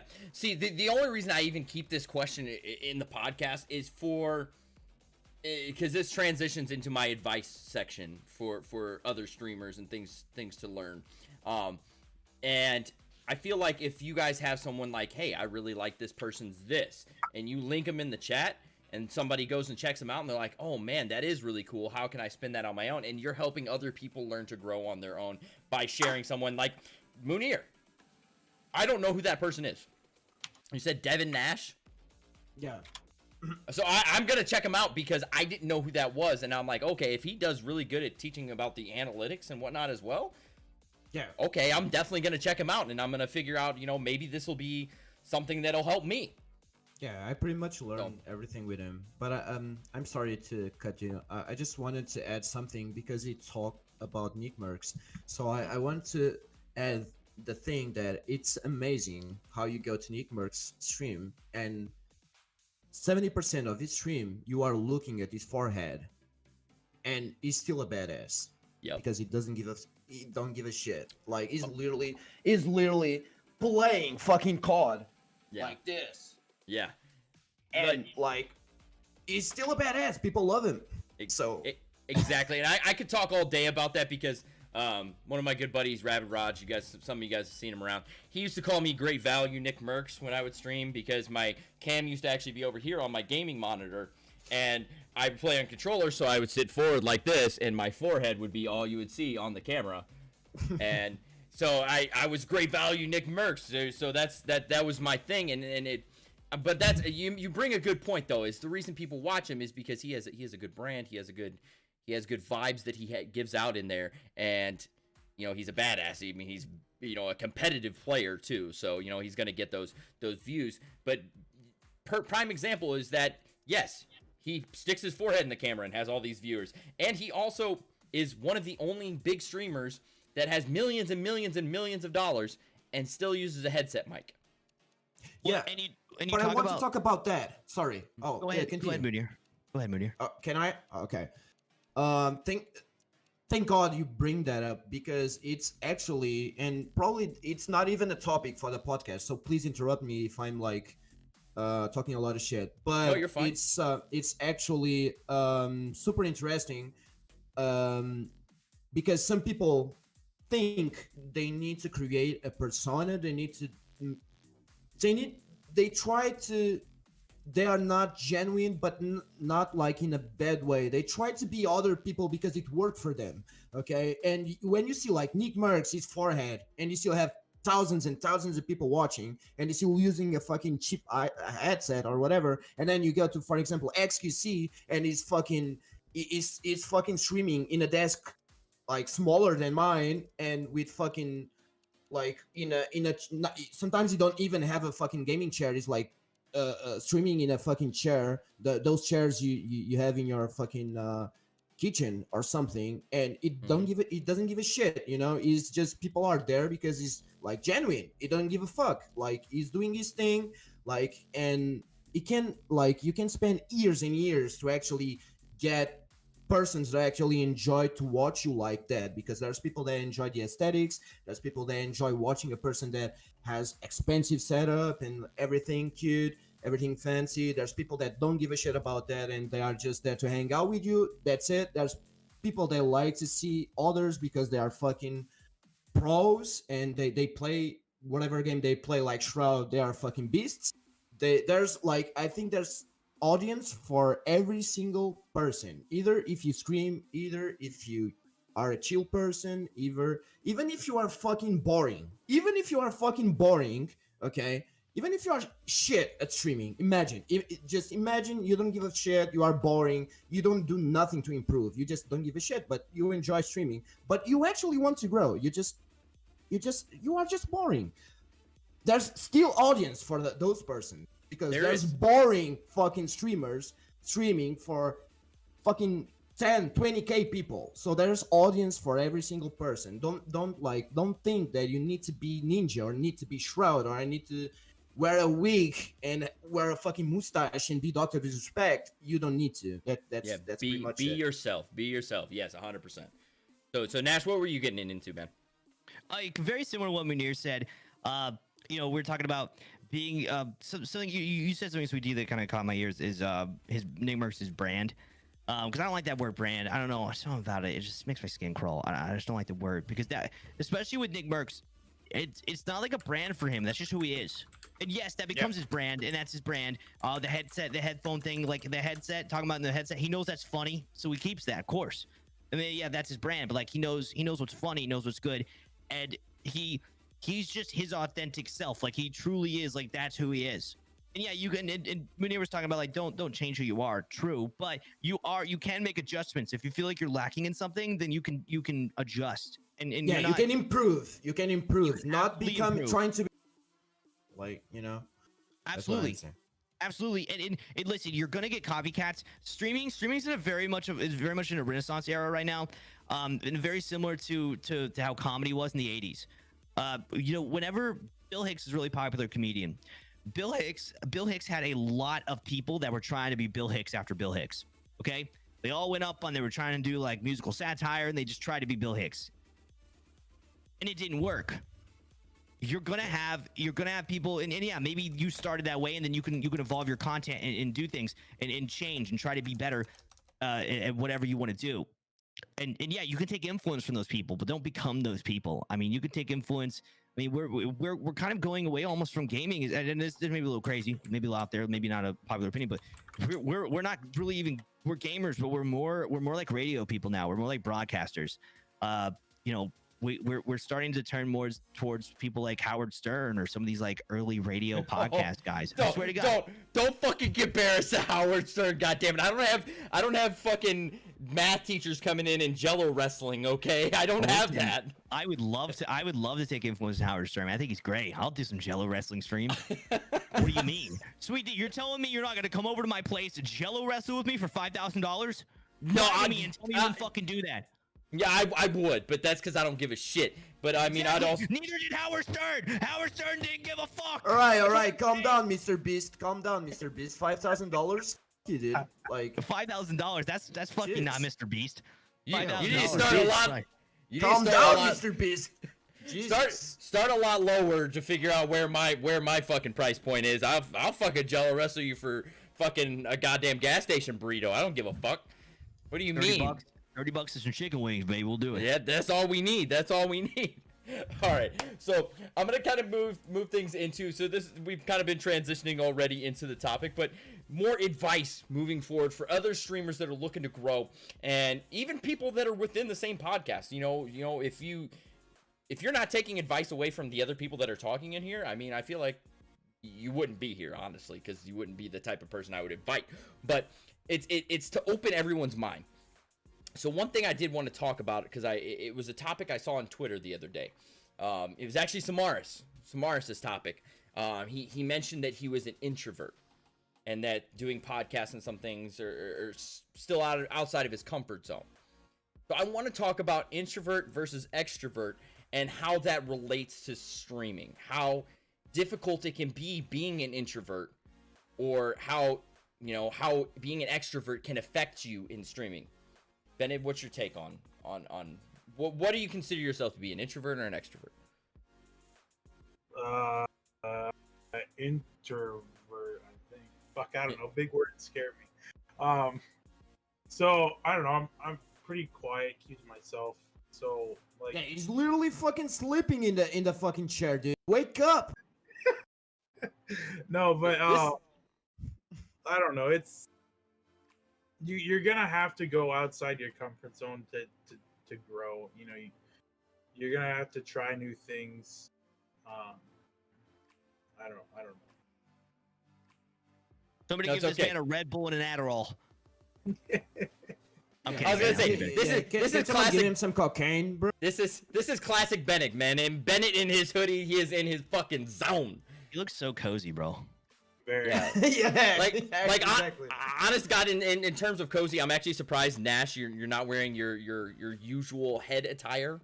Oh god, here we go. Yeah, a couple people in the chat are trying to bust my balls about it. It's my channel points redemption. It's a bear hat. It's 9,000 channel points. They fucking riot in the chat about it all the time because I keep raising it because they want to fucking redeem it every day. It's like, hey bro, I don't want to sweat my ass off every stream wearing this goddamn bear hat that has somehow turned into my fucking brand. You know what I'm saying? Like I didn't want that to happen. Oh yeah, no, I feel that. Okay. Okay, so Munir, I'm interested to see where you lie, Munir. Do you consider yourself to be an introvert or an extrovert?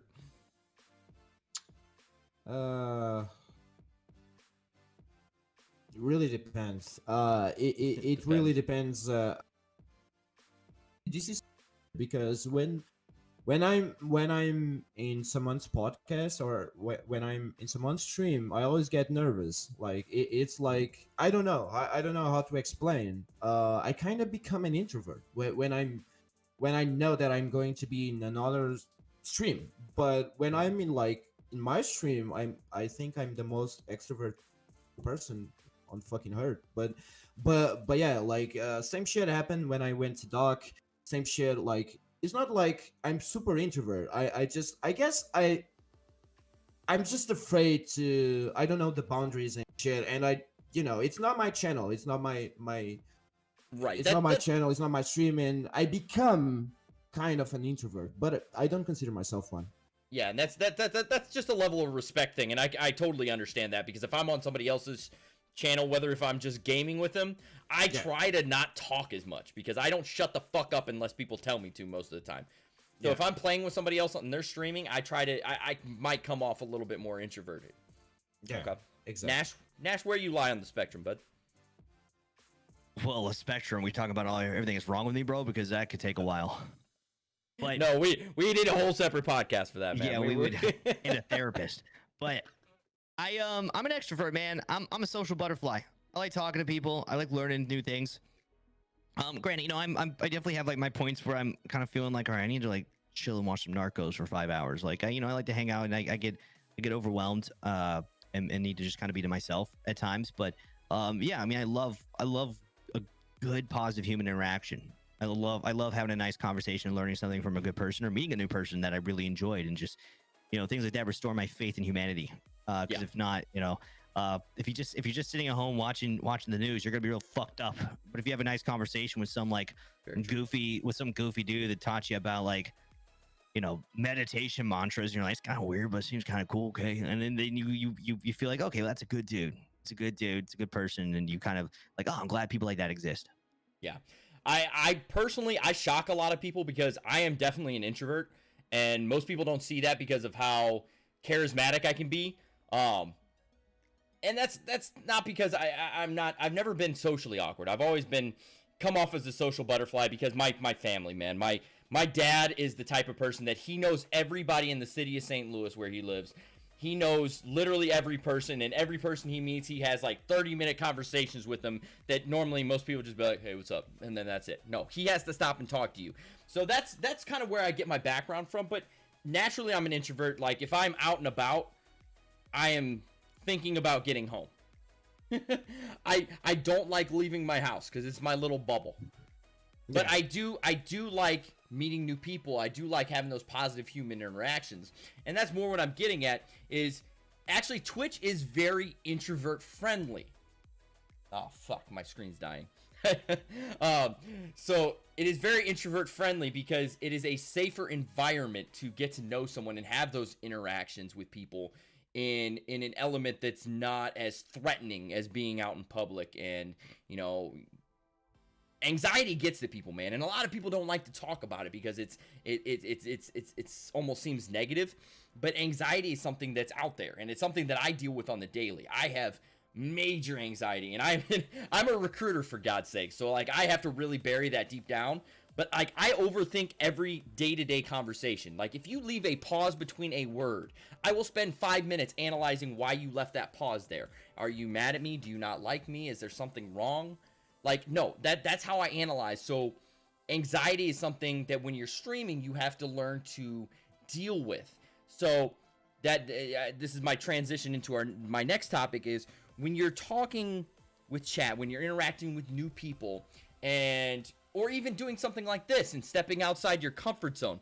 What are your ways of burying that anxiety and being able to be the Mr. Entertaining streamer broadcaster?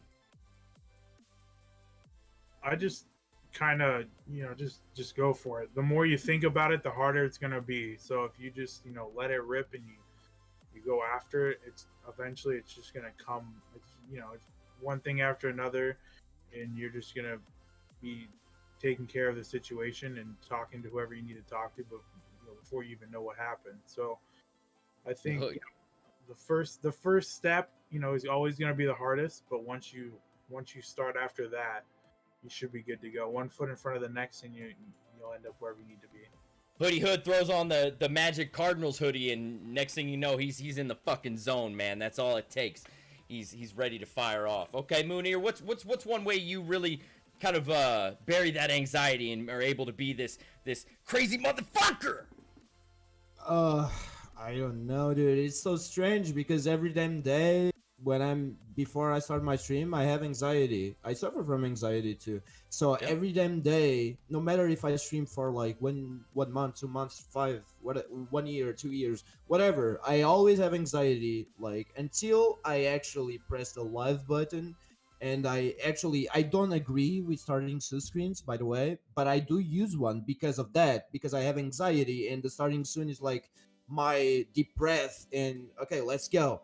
But as soon as like the first person say hi, or in my case, what's up, you motherfucker, you piece of shit, I drop the mic and okay, fuck the anxiety, dude. Like, so I pretty much, I don't have a way to beat anxiety. I think there's no really.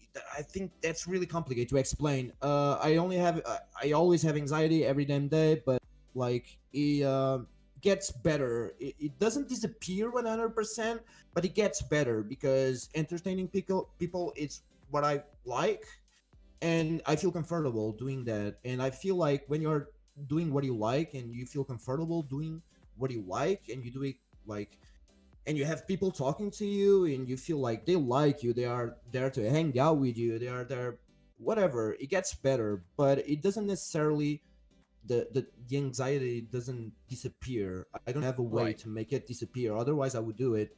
But but yeah, I'm actually gonna challenge a point that you had there, the stream starting soons. I understand your viewpoint on not agreeing with him, but using him. And honestly, this is why I use one as well, is because almost the same thing. It's anxiety. I have anxiety every time I hit that go live button. But I'm like, you know what? I know as soon as I hit it, things are gonna go. And whether they go one way or the other, it's going to melt away as I go on.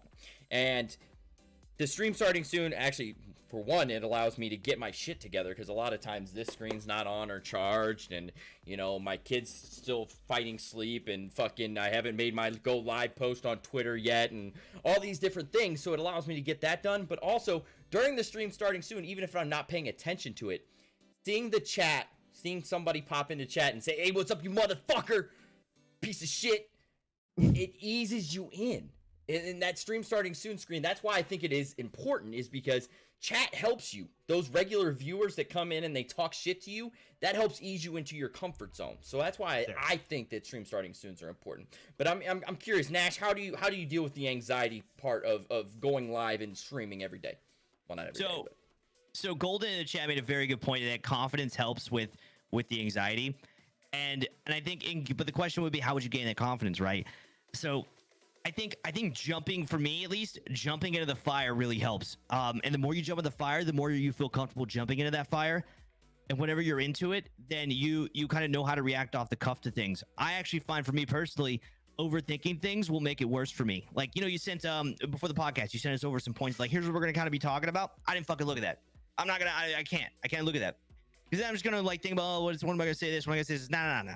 I'll know what to say in the moment. You have to be confident in that ability to do so, right? So you have to get the experience, whether it be through streaming or other facets.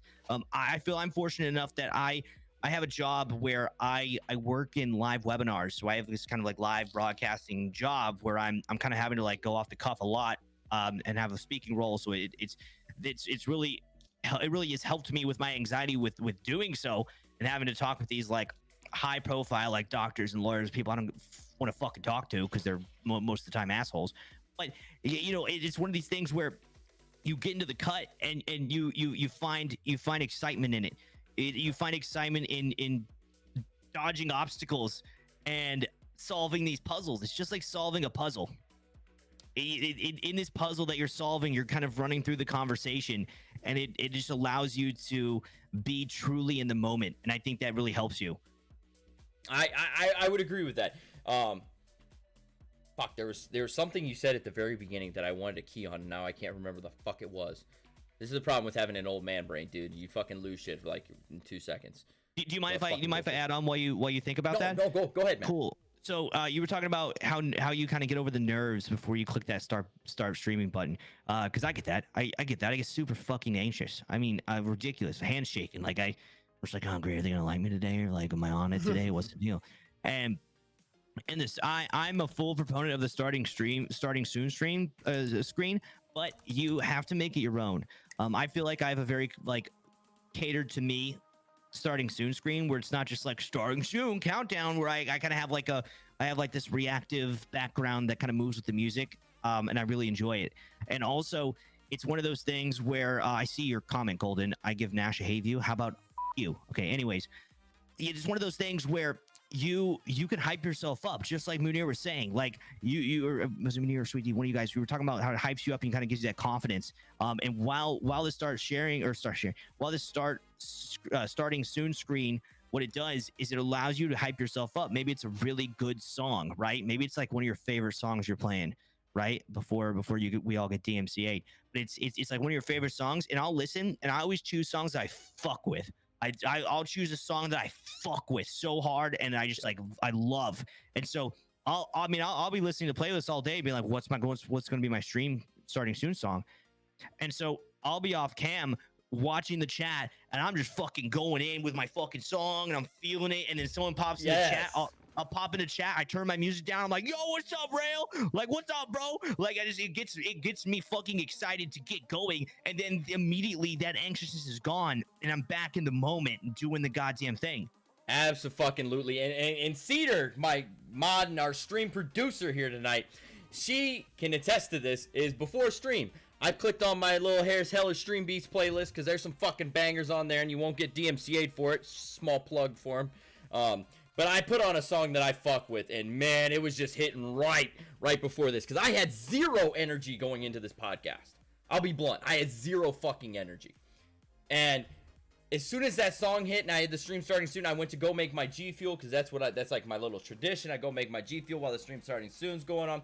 And I was just fucking dancing because I had the music just bumping, and I was like, fuck, I'm ready, let's go. It just fires me up, man. You got to have some way to pump yourself up and give you that energy, that confidence to get in your own zone. But you talking more actually gave me time to remember what you were talking about. And it was the fact that it kind of speaks to self-awareness, to know what works for you and what doesn't. As far as you said, when I sent the topics to you, you didn't even look at them. I would have done the exact fucking same thing, because I know I would overanalyze it. And that self-awareness, I can't stress enough, is so fucking key to your growth as a streamer. Whether you're talking growth in terms of wanting to have more viewers, more followers, or just growth as a person streaming on Twitch. It is so key to be self-aware. What is good that you do, what is something that you shouldn't do, things that you should be aware of. So I kind of want to open it up to, anybody who wants to start with this one, as far as something you're aware of that you either do well or don't do well, or you can give me both. So the one thing I will admit that I do not do very well is it's very easy for me to go quiet. So if like chat's dead, or if I'm like into a game or something like that, I will go mute, silent for who knows how long. And it's not the best, they always tell yourself, even if nobody's talking, to talk to yourself, get some sort of conversation going. But that is something that I struggle with. So I've been trying to do better, but it's easier said than done. That's fair. Well, whichever one of you loud motherfuckers wants to go next, you're open to it. I can jump in. So I honestly can't think of anything specific as far as things that I feel like I lack, because I have to like be in the moment to really understand it well. It's never like I think I'm a somewhat well-rounded streamer, and it's always like the little things that always fuck with me. It's when I go back and I review I'll go back maybe at the end of the night. I'll just be laying in bed and I'll watch a bit of my stream just to kind of like see what I did wrong or see things that I did that maybe I could do better. Like, oh, that was funny. Maybe I should say that more. That was pretty funny. And I think it's just like very little things of like, oh, why did I respond to him like that? Like I could have said this, it would have been way more funny. Or why did I do this thing? Or, oh, dude, my zoom in thing was off a little bit and I need to move that up. Why didn't I remember to do that before stream started? Like very little minute things like that. Cause I think it's the little things that set you apart and that will eventually make you a really good streamer. I agree. Munir, you got anything to add, bud? No, I'm perfect. All right, well, go fuck yourself then. No, I'm sorry. No, the only thing I'm terrible, and I admit it, and I talk to it like with my chat even, like, is that I am terrible at reading chat. Terrible. I'm the worst streamer in the world reading chat. Actually, I can actually do a couple of things to improve. For example, instead of having my second monitor here, and I need to do this to actually read the chat, I want to put my monitor in my line of vision so I can. It's easier, but still, I'm terrible at reading chat. But at the same time, my chat doesn't help because sometimes you are in my stream and you like all the fucking commands, all the trolls, all the fucking shit. That shit gets wild, and it's impossible for me to read. Sometimes shit, I don't, and sometimes I'm like, people keep, instead of like making this like sending the message like in a single sentence, they like keep like, hi, enter, what's up, enter, and with a lot of people talking, like I look at my chat and I start reading shit in like, instead of like reading from the top, I start like reading from the bottom and scrolling up. So I'm terrible.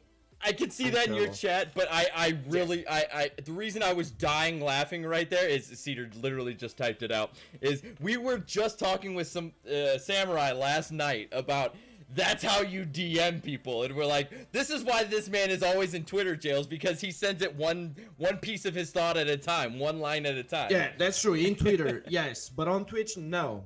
Yeah, but still, that because I have one of the worst mods in fucking Twitch is like literally creating commands, 1,000 commands. I don't even know how many. Yeah, you have a lot.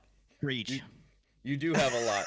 Yeah, man. I don't have a lot. I know. I'll probably have like 100 commands, and I don't know half of them. Like I just see people spamming exclamation mark this, exclamation mark that, and what the fuck is that? I don't even know. So fuck you, chat, and I'm just keep playing my game. Fuck you. You want to leave? Close my tab. Fuck you. Like it comes to a point that I just say fuck you guys. Like leave me alone. I'm just going to play my game, and that's it. But they get off the rails, bro. They get off the rails. Like my chat has this thing of like, oh, I'm pregnant now, so it's exclamation point prego, and then it's like there's like an exclamation point milkshake. It's like, what the fuck is wrong with you people? Yeah, just look at Sweetsy chat. It's just like this, but bigger than that. You know, like it's like but I'm terrible. Honestly, I am not terrible, but I'm bad at reading chat. I need to improve. Yeah, that's another thing that I feel like for me. That I'm good at. I think I'm good most of the time on cam.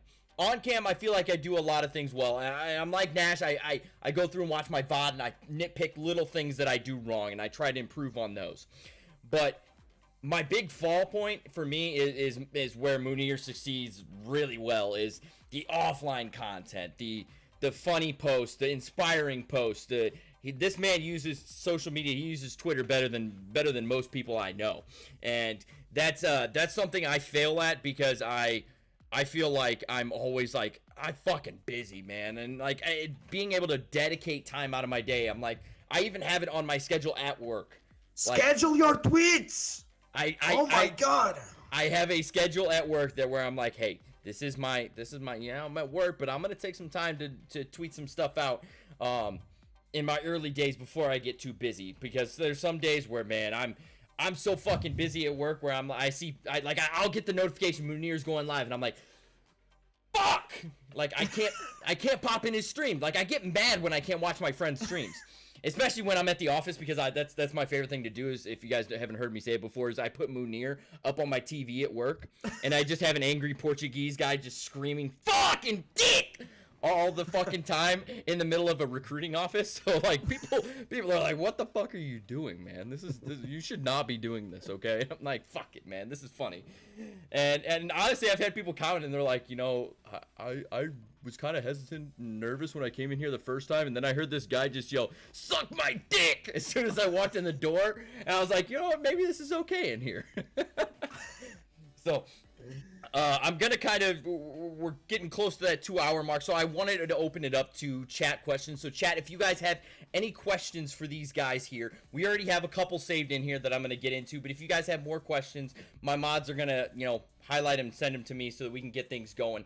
So the first one came from Metaphysical Sage. It's, what was the first moment that let you know that you were actually gaining traction on Twitch? Wait, what? Can you repeat? I'm sorry. What was the first moment that kind of stood out that you realized you were gaining traction on Twitch? Gaining traction? Yeah, like getting more viewers and like consistently more viewers and consistently, seeing growth.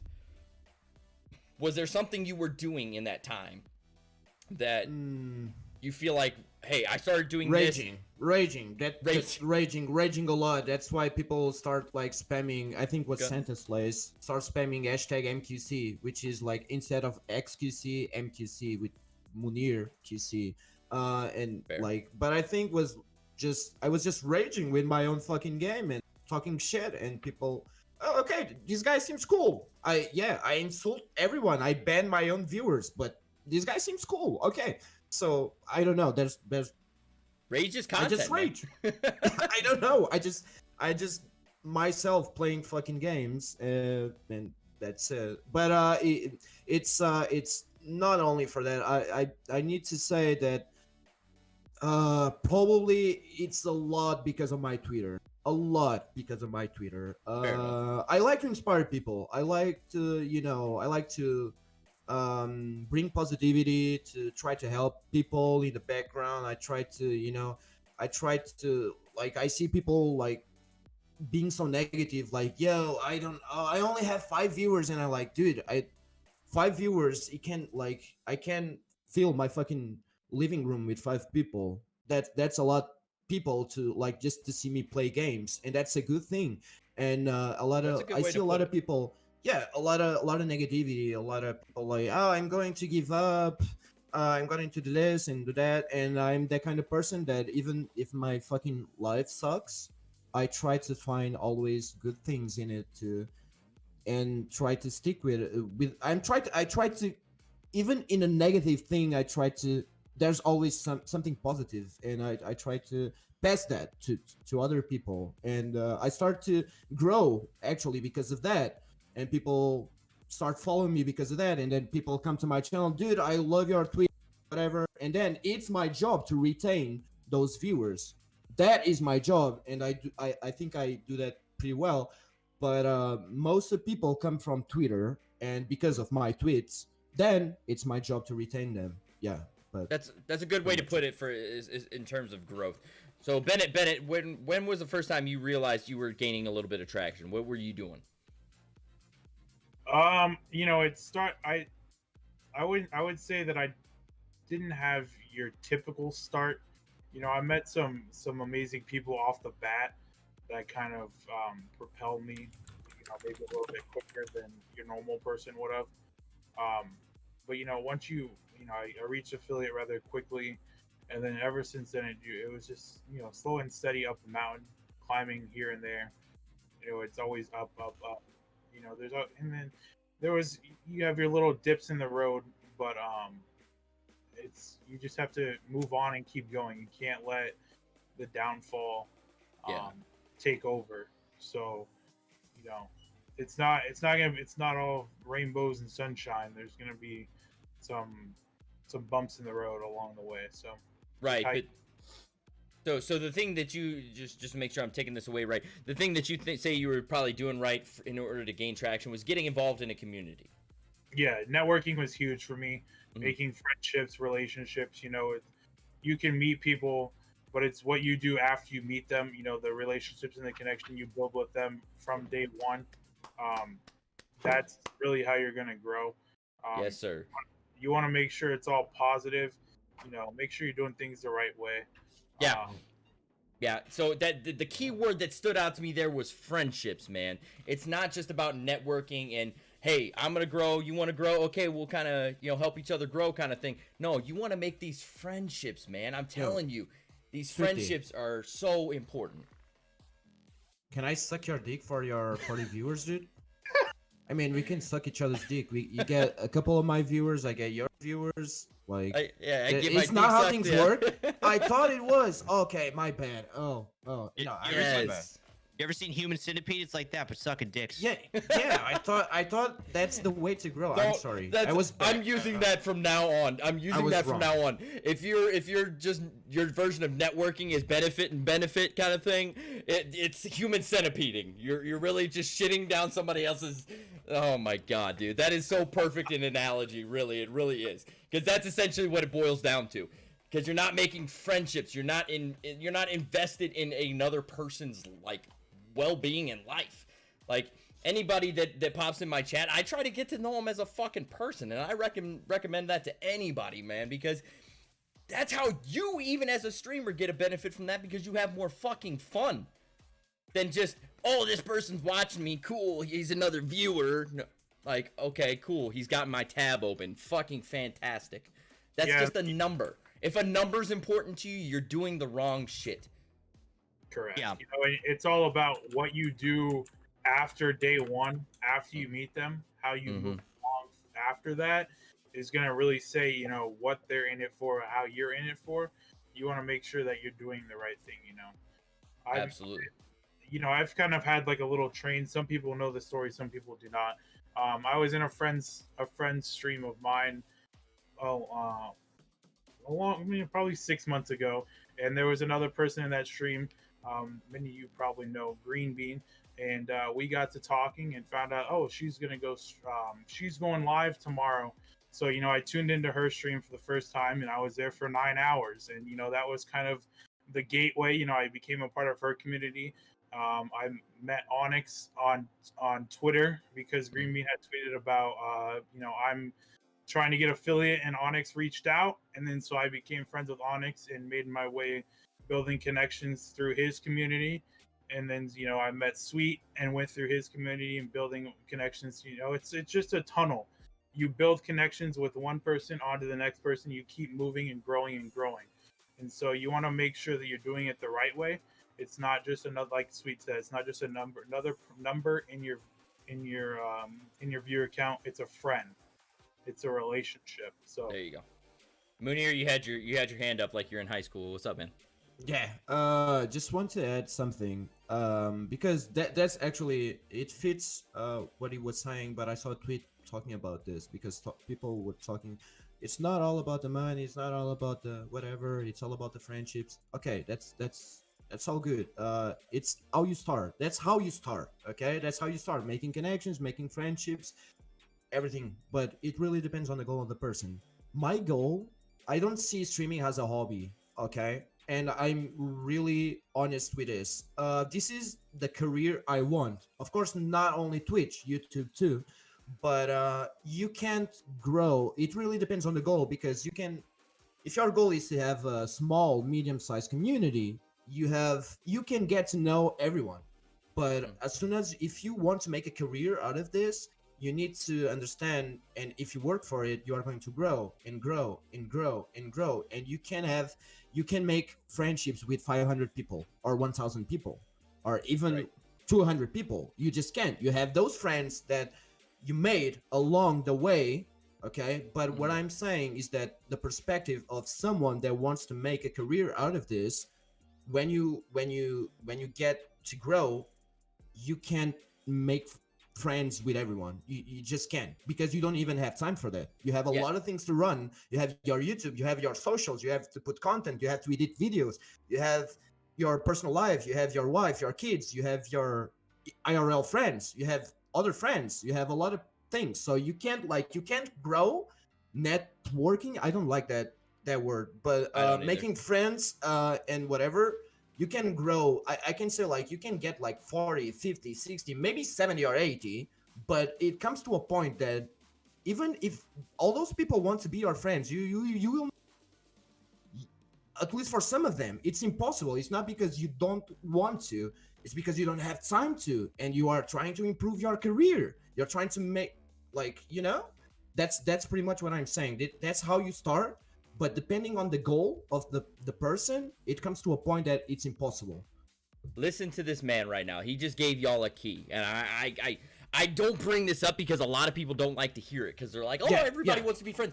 Look, I Yeah, I went through know. it. I went through it myself. I try to be friends with everyone. Do you know how much time? That's why I have 40, 50 tabs open. This is why I don't have time to do everything else, because I want to support my friends, and I make friends because I am genuine. But here's the point: is when I talk about organic growth and organic friendships, a lot of people key on the friendships, which is important too. But the word organic is in there too. Yes. And don't ignore that, because organic is key. You connect with someone, you want to be friends with them, great, that is organic. You don't necessarily going to be friends with every single person who pops into your chat. Now, does that mean you don't interact with them? Well, of course fucking not. Now, if you have 10,000 people in your chat, it's going to be difficult to. That's why it's important to fine-tune the content that you're putting out, not just networking and going and getting to know all these people and making friends. It is also important to have the content side of it and have organic friendships, not forced friendships, for the premise of growth. So Nash, Yeah. I know we've kind of like let you just sit there silently for a while, which Yeah, is I'm probably... sorry. I'm sorry. No, Nash. no, you're totally fine. You're totally fine. I'm loving it. And yeah, like to add on to this, don't network for the sake of networking, please. Don't accumulate unauthentic friendships, because it's fucking obvious and it's fucking annoying, and I see it all the time. Yep. I see it too much, and like I almost avoid friendships because of that. Like I gotta like if I either fuck with you or I don't fuck with you. There's no in between. I'll be nice to you, but like there are conflicting personalities on this platform. There are people with egos. There are people you're going to come across that you don't fucking like. There are people that are gonna like get mad at you because of who you are as a person. Like I've heard people make like cross comments to me because of, you know, I'm loud and obnoxious and everything. It's like, all right, that's fine. You don't have to get in a fucking Twitter beef with them. That's conflicting personalities. Maybe you don't like that person. Fuck that person. They think the same of you. That's fine. That's life. That's life. Just be who you are. Make friends with people you want to make friends with. Don't do this social climb bullshit, because it's obvious and we can all tell. Yes. Yeah. Fucking preach. God damn it. Yes. Yes. So it is very transparent to most people when that is your goal. It is very transparent to most people. So, and that's why everything we're talking about here, man, it's something for people to take away from, because we see so many people do these things, and it's like, listen, man, it circling back to what one of the first things you said, it makes you not want to. It builds almost a culture of distrust in the Twitch community, in the Twitter community, because you don't believe it's genuine anymore. You think it's all fucking fake and networking for the sake of networking. You think this person's your friend and they're really not. And be fucking real. Make friends with who you want to be fucking friends with, and everybody else, you treat them like a fucking person. That is my big key, is treat people like a fucking human being.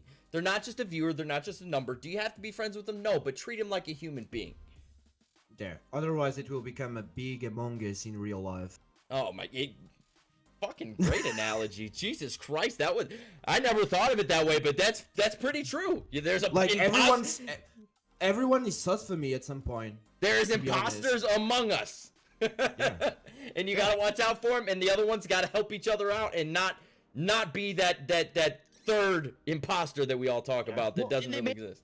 They may not even be bad people either. It's not even that. It's like maybe they get caught in the loop of like they think that's how it works, because they've been around those people that do that. I mean, I had a friend who is still my friend. And I think this person is a great person, and I still play with this person all the time. I still hop in their chat all the time. But they sent me a message whenever we first kind of like became friends or connected through mutual friends. It was like, hey, would you like to collab? I go, the fuck do you mean by collab? What the fuck do you mean? He goes, he's like, oh, do you want to play a game? Yeah, let's play something. That's cool. I'm down to game. Let's game. That's not a collab. That's I'm down to play king. games with you. There's no collab. Like we're not like hopping on each other's fucking program, TV show, podcast, right? Like if you say it's like even if it's not a podcast, right? Sweet D didn't ask me, hey bro, do you want to collab? It's like no. Sweet D's like, hey man, you want to be on my podcast? I was like, yeah, that's great. Yeah, and by the way, for as all the times you said fuck him tonight, Golden was the person who recommended you to be here. I'm glad he did, but you guys go at each other. I know it's a friendship thing, but it was just something him. funny. In reality, to be completely honest, he's a piece of shit. No, I'm kidding. I fucking love Golden. He's such a good dude. Yo, I actually yesterday I played Pummel Party with Golden, and I can say he's a piece of shit. True. All of a sudden, the cam feeds for Milnash and Moonir just cut out because Golden's a mod in here, and he's just like, "Nah, I'm fucking axing these bitches right fucking now." Yeah, I just got a 900-second timeout in chat, so. All right, so one of the other questions that got sent to me. Okay, Cedar said thanks for the collab. She refers to our son as a collab. Oh, that's cute. So one of the other questions that got sent to me from chat was, and I feel like this is a good point for streamers moving forward, is how do you keep communication flowing when there's no viewers? And this came from Joe Dubs, our good buddy Joe Dubs. Oh, Joe Dubs. I don't. That's something I struggle at, so I'm gonna avoid this question because I still need to work in progress on this. But I mean, if y'all don't have a solution for it, I mean, by all means, I'll take the torch. But I mean, it's about y'all. I would love to jump in if that's okay. Yeah, absolutely. Hey Joe Dubs, what's up, buddy? Love you. So it's funny. This actually happened last night. I only streamed for like 2.5 hours. Just wasn't feeling it, so I was looking for somebody to raid. I was looking who to raid, and I like clicked on a guy. I always go from like Twitch page 0 viewers, least viewers to most viewers. So I'm popping through the 0 viewers page trying to find somebody to raid for Amnesia, and I click on a couple people. They seem fine, but they're not talking. Nobody's talking. And somebody in my chat was like, well, yeah, of course they're not talking. There's nobody there. I go, nah, that's not the point. You talk to yourself. You talk in your head. You make up fake people if you have to, bro. You fucking talk to people that don't exist. I do it all the time. I may have a medical condition. I don't know. But you just do it. You just fucking do it. You know what's crazy? Before I even started streaming, I literally gamed and I started talking to myself before I wasn't even live. I was just practicing. You just talk to yourself, talk about something, talk about your day. I don't give a fuck. Just talk about something. And this guy hopped in. He was fucking great. I jumped into his stream, 0 viewers. And this man is just talking to himself. He's talking about how he's fucking terrified, and he's giving us a play-by-play. He's doing great.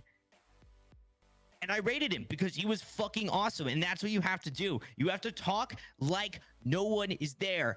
It doesn't matter. Or talk like everybody is there, even when no one is there. And yes. You just have to. Yeah, and that's honestly going to be another little portion of advice for me. Is it's something I see a lot of people do, and I know I do it sometimes, but you also don't catch a lot of dead air in my streams.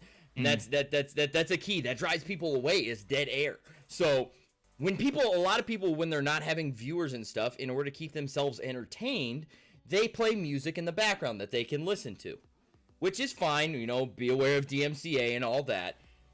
But playing that music can be counterproductive because you get caught up listening to the music and you forget that you're streaming and that you're supposed to be entertaining. Whether or not there's people there, whether or not there's an audience, somebody pops in, they're not going to want to stay because you're just sitting there quietly playing a game. That's not content. That's not something that's going to drive people to come back. So I recommend turning that music off. I know it's weird. I know it's difficult, but commentate on your own gameplay. Commentate on your own bullshit. Talk shit to the other players, whether they can hear you talking shit or not. You can hear me if I play in Fall Guys. I'm talking about fucking cockadoodle, fuck yourself, and all kinds of shit because of these little chicken dickheads that like to push me off. Like that's the shit that you need to be doing. You need to be talking as if everyone's there, even if no one's there. Just like Nash said.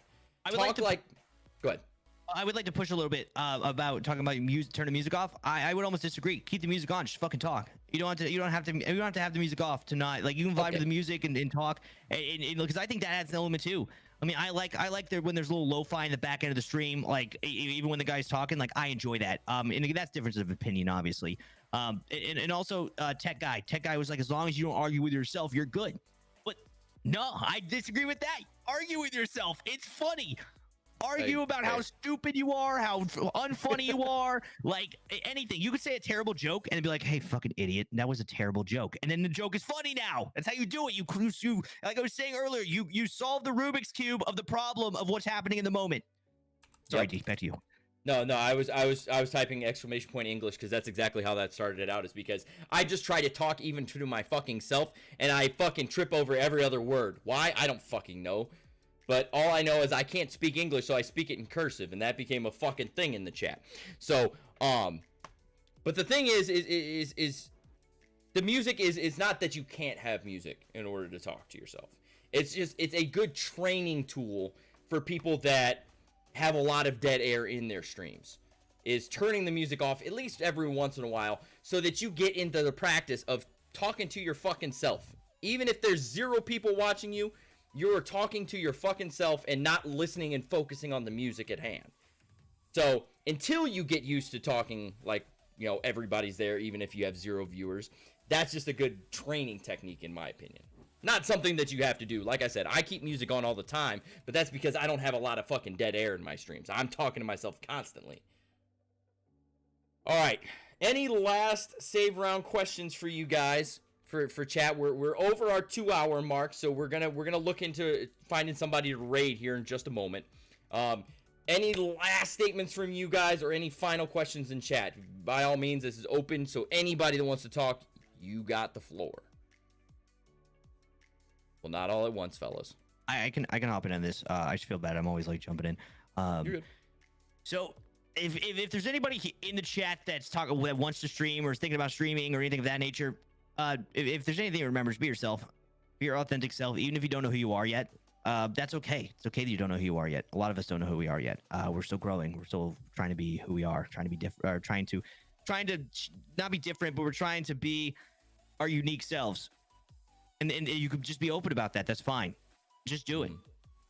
Yeah, and as you are like, if you are a genuine person, like people tend to change over time. Like I am not the same person I was 10 years ago. And as you keep changing, 100%. and if you are being genuine, if you are being yourself in the stream, things going to change eventually. If you are streaming for like 5 years, when you get to the 5-year mark, streaming, you are probably not the same person at all. That person that started out. So you need to keep that in mind. That you are always not. I'm not really talking about improving. I'm just like people change. People just change due to personal life, due to a lot of shit. So you keep changing. Like you can. That's why a lot of well-known people, like massive people, you see like a lot of comments of people saying, "Yo, this guy, I like this guy." Like back in the day when he was this and that, and like people changed it. Like it happens. Like you are going to gain and lose people over time. You are going to change. Then a lot of shit is going to happen. Like you never know. Just as Nash said, just keep being yourself, and I think that's pretty much the key for everything. Just in your daily job, in your personal life, in stream, in everything, you just be yourself. If someone wants to stick by, good. If they don't want, like, there's more people. There's probably a lot of people that will hang out with you. Absolutely. Absolutely. Bennett, you have any final takeaways? I think the whole thing with like the whole changing over time, you know, you and yourself are going to change as well. But the other thing you'll see is you're going to see cycles of people that come in and out of your chat. You know, you're going to see your regulars for here and there for, you know, time now. But the farther and farther you get along, you know, things are going to come up, and that those people that are always there may not be there anymore. And so you just got to realize, you know, it's always going to be a revolving door. And, you know, don't get set in stone on making sure that you have this many people or whatever, because things are going to come up, life's going to happen. And so that's one of the things that I'm personally dealing with right now, is because as few of you know, I just got another job during the day, and so Mm-hmm. I don't have my middays anymore. And you know, Life happens, man. life is gonna happen. You know, as hard as it is, you know, you have to change, you have to adapt, and how you do that is going to basically, you know, do it for you. You know, you have to, how you handle it is going to I guess I can't find the word I'm looking for, but how you handle the change is going to basically just say how you are. So Yeah, the adapt and overcome portion of it, I completely understand. We do have one more question from the community. So why do men have nipples? From Yershifu. Any comments on this? Why Disagree. what? Why do men have nipples? I don't know, you bitch. Ask yourself. It's really a great philosophical question when you think about it. When you really think deep about it, you know, when a mommy and his daddy really love each other. I'm just kidding. They don't have to love each other now. oof. Oh. Listen, I was raised a corn-fed Christian boy. I don't want to hear any of this shit now. Oof. Oh my God! Wait, I feel like he was just going right at Bennett there. Okay. All right. I grew up Texan. That's not against Bennett. I grew up around a lot of. Okay, listen, I'm not attacking Bennett. I love playing in his cornfields. Okay, I find peace playing in his cornfields. Don't fucking think I'm talking shit on Bennett. Okay? I bet you do. Is playing in his cornfields a euphemism? Oh, listen, we get the casting couch involved. Maybe we can talk about it. There we go. We just got to get everybody involved. All right, so I am actually open to suggestions for raids for once, from anybody really, because I have a couple people in mind, but I'm also not 100% sold on anybody really. So Can I recommend one person? Can I just put it on the chat? Same as other people? Do I count? Yeah, you count. Can I just put the link? Or Just the type his username? name. Just type his Oh, username okay. and I'll pull him up. Yeah, don't get that motherfucker free promo on this channel. What's wrong with you? Full self promo, come on. Yo, shut your bitch ass up! I would never self promo. Follow me, please, at twitch.tv/Milnash. I'm desperate, please. Shut up! No one follows him, alright? Please, Bitch I'm that likes to desperate. play in cornfields, dude. Like, Oh what my the fuck? God. Live cornfield stream next week, everybody. Twitch.tv/Milnash cornfield stream in Bennett's backyard. Yeah, You're more than welcome. You are going to join his fucking channel. He's going to jerking off and shit. You don't go. Listen, that's off stream. I'm checking this person out because I don't follow this person, so I kind of want to check the vibe. So chat, the usual thing we do, well, at least what I'm trying to make the usual thing we do when we raid from this is we crank up the fucking hype. I don't care who you fucking subscribe to in this group. Spam those raid emotes. Or whatever fucking emote is like their signature. You spam the fucking emotes of whoever you're subscribed to in this group. Spam them all, because this is not just a one-person raid. This is multi-community raid. He's yelling already. I fucking love it. Oh, go ahead, Acer. pretty cool then. Infiltrate. Thank you for the follow. Hey, He's paying attention. Sweetie, you don't have a raid emote, Sweetie? I do have a raid emote. Where the fuck is it? It's the last thing posted in chat, you fuck. Sweet raid. Oh, Sweet raid. It's so tiny. It's so tiny. Why? Listen, all right. It's tiny, small but it's PP sweet. emote. All right. Small PP emote. Preach. That's tiny. my but name. sweet. My name is not the big D. It's the sweet D. All right. All that matters is the flavor, baby. Yes, sir. Preach. All right. That's enough for me. All right, we're out of here. So we are gonna raid this guy. I actually really am feeling his vibe. In no disrespect, I saw Joe Dubs was another one that was recommended. I love Joe Dubs, and actually I might end up playing games with him later tonight. But I'm trying to use these raids to reach out to more people. Like, the purpose of this podcast is to gain viewership across different communities. Yeah, So sucking that a way lot of people- dick. Yeah, sucking all the dicks. So, okay. So Yeah. people from Nash's community watch Bennett. Bennet's community watch Munir.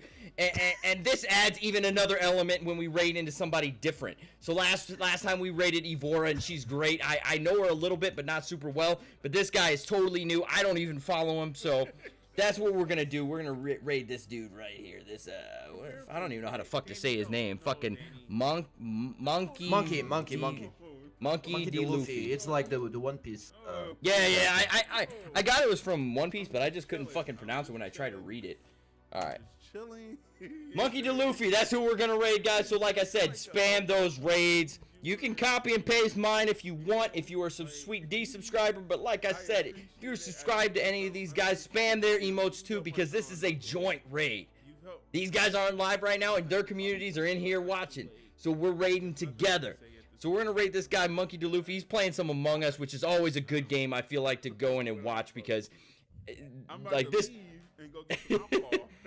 He said he's about to leave and go get some alcohol. I don't think that's true. Alright, so we're going to raid Monkey D. Luffy. We'll be back tomorrow night with some of our own Among Us for community night. So if you guys want to get in on that, feel free to pop on into the Discord. We'll play. Maybe we'll have Nash there, and me and Nash can get in a fucking screaming match again. Who fucking knows? So, alright, guys. Thank you again for being here. Everybody, let's get fucking hype. Let's go. It's raid time. Take it easy from Sweet D's Sweet Saturday Streamer Showcase. We'll catch you guys next time. The Twitch soundtrack, and now you can't hear anything when my sound alerts. Make sure it goes Oh, through fuck. and stop stream. There we go. We're done, boys.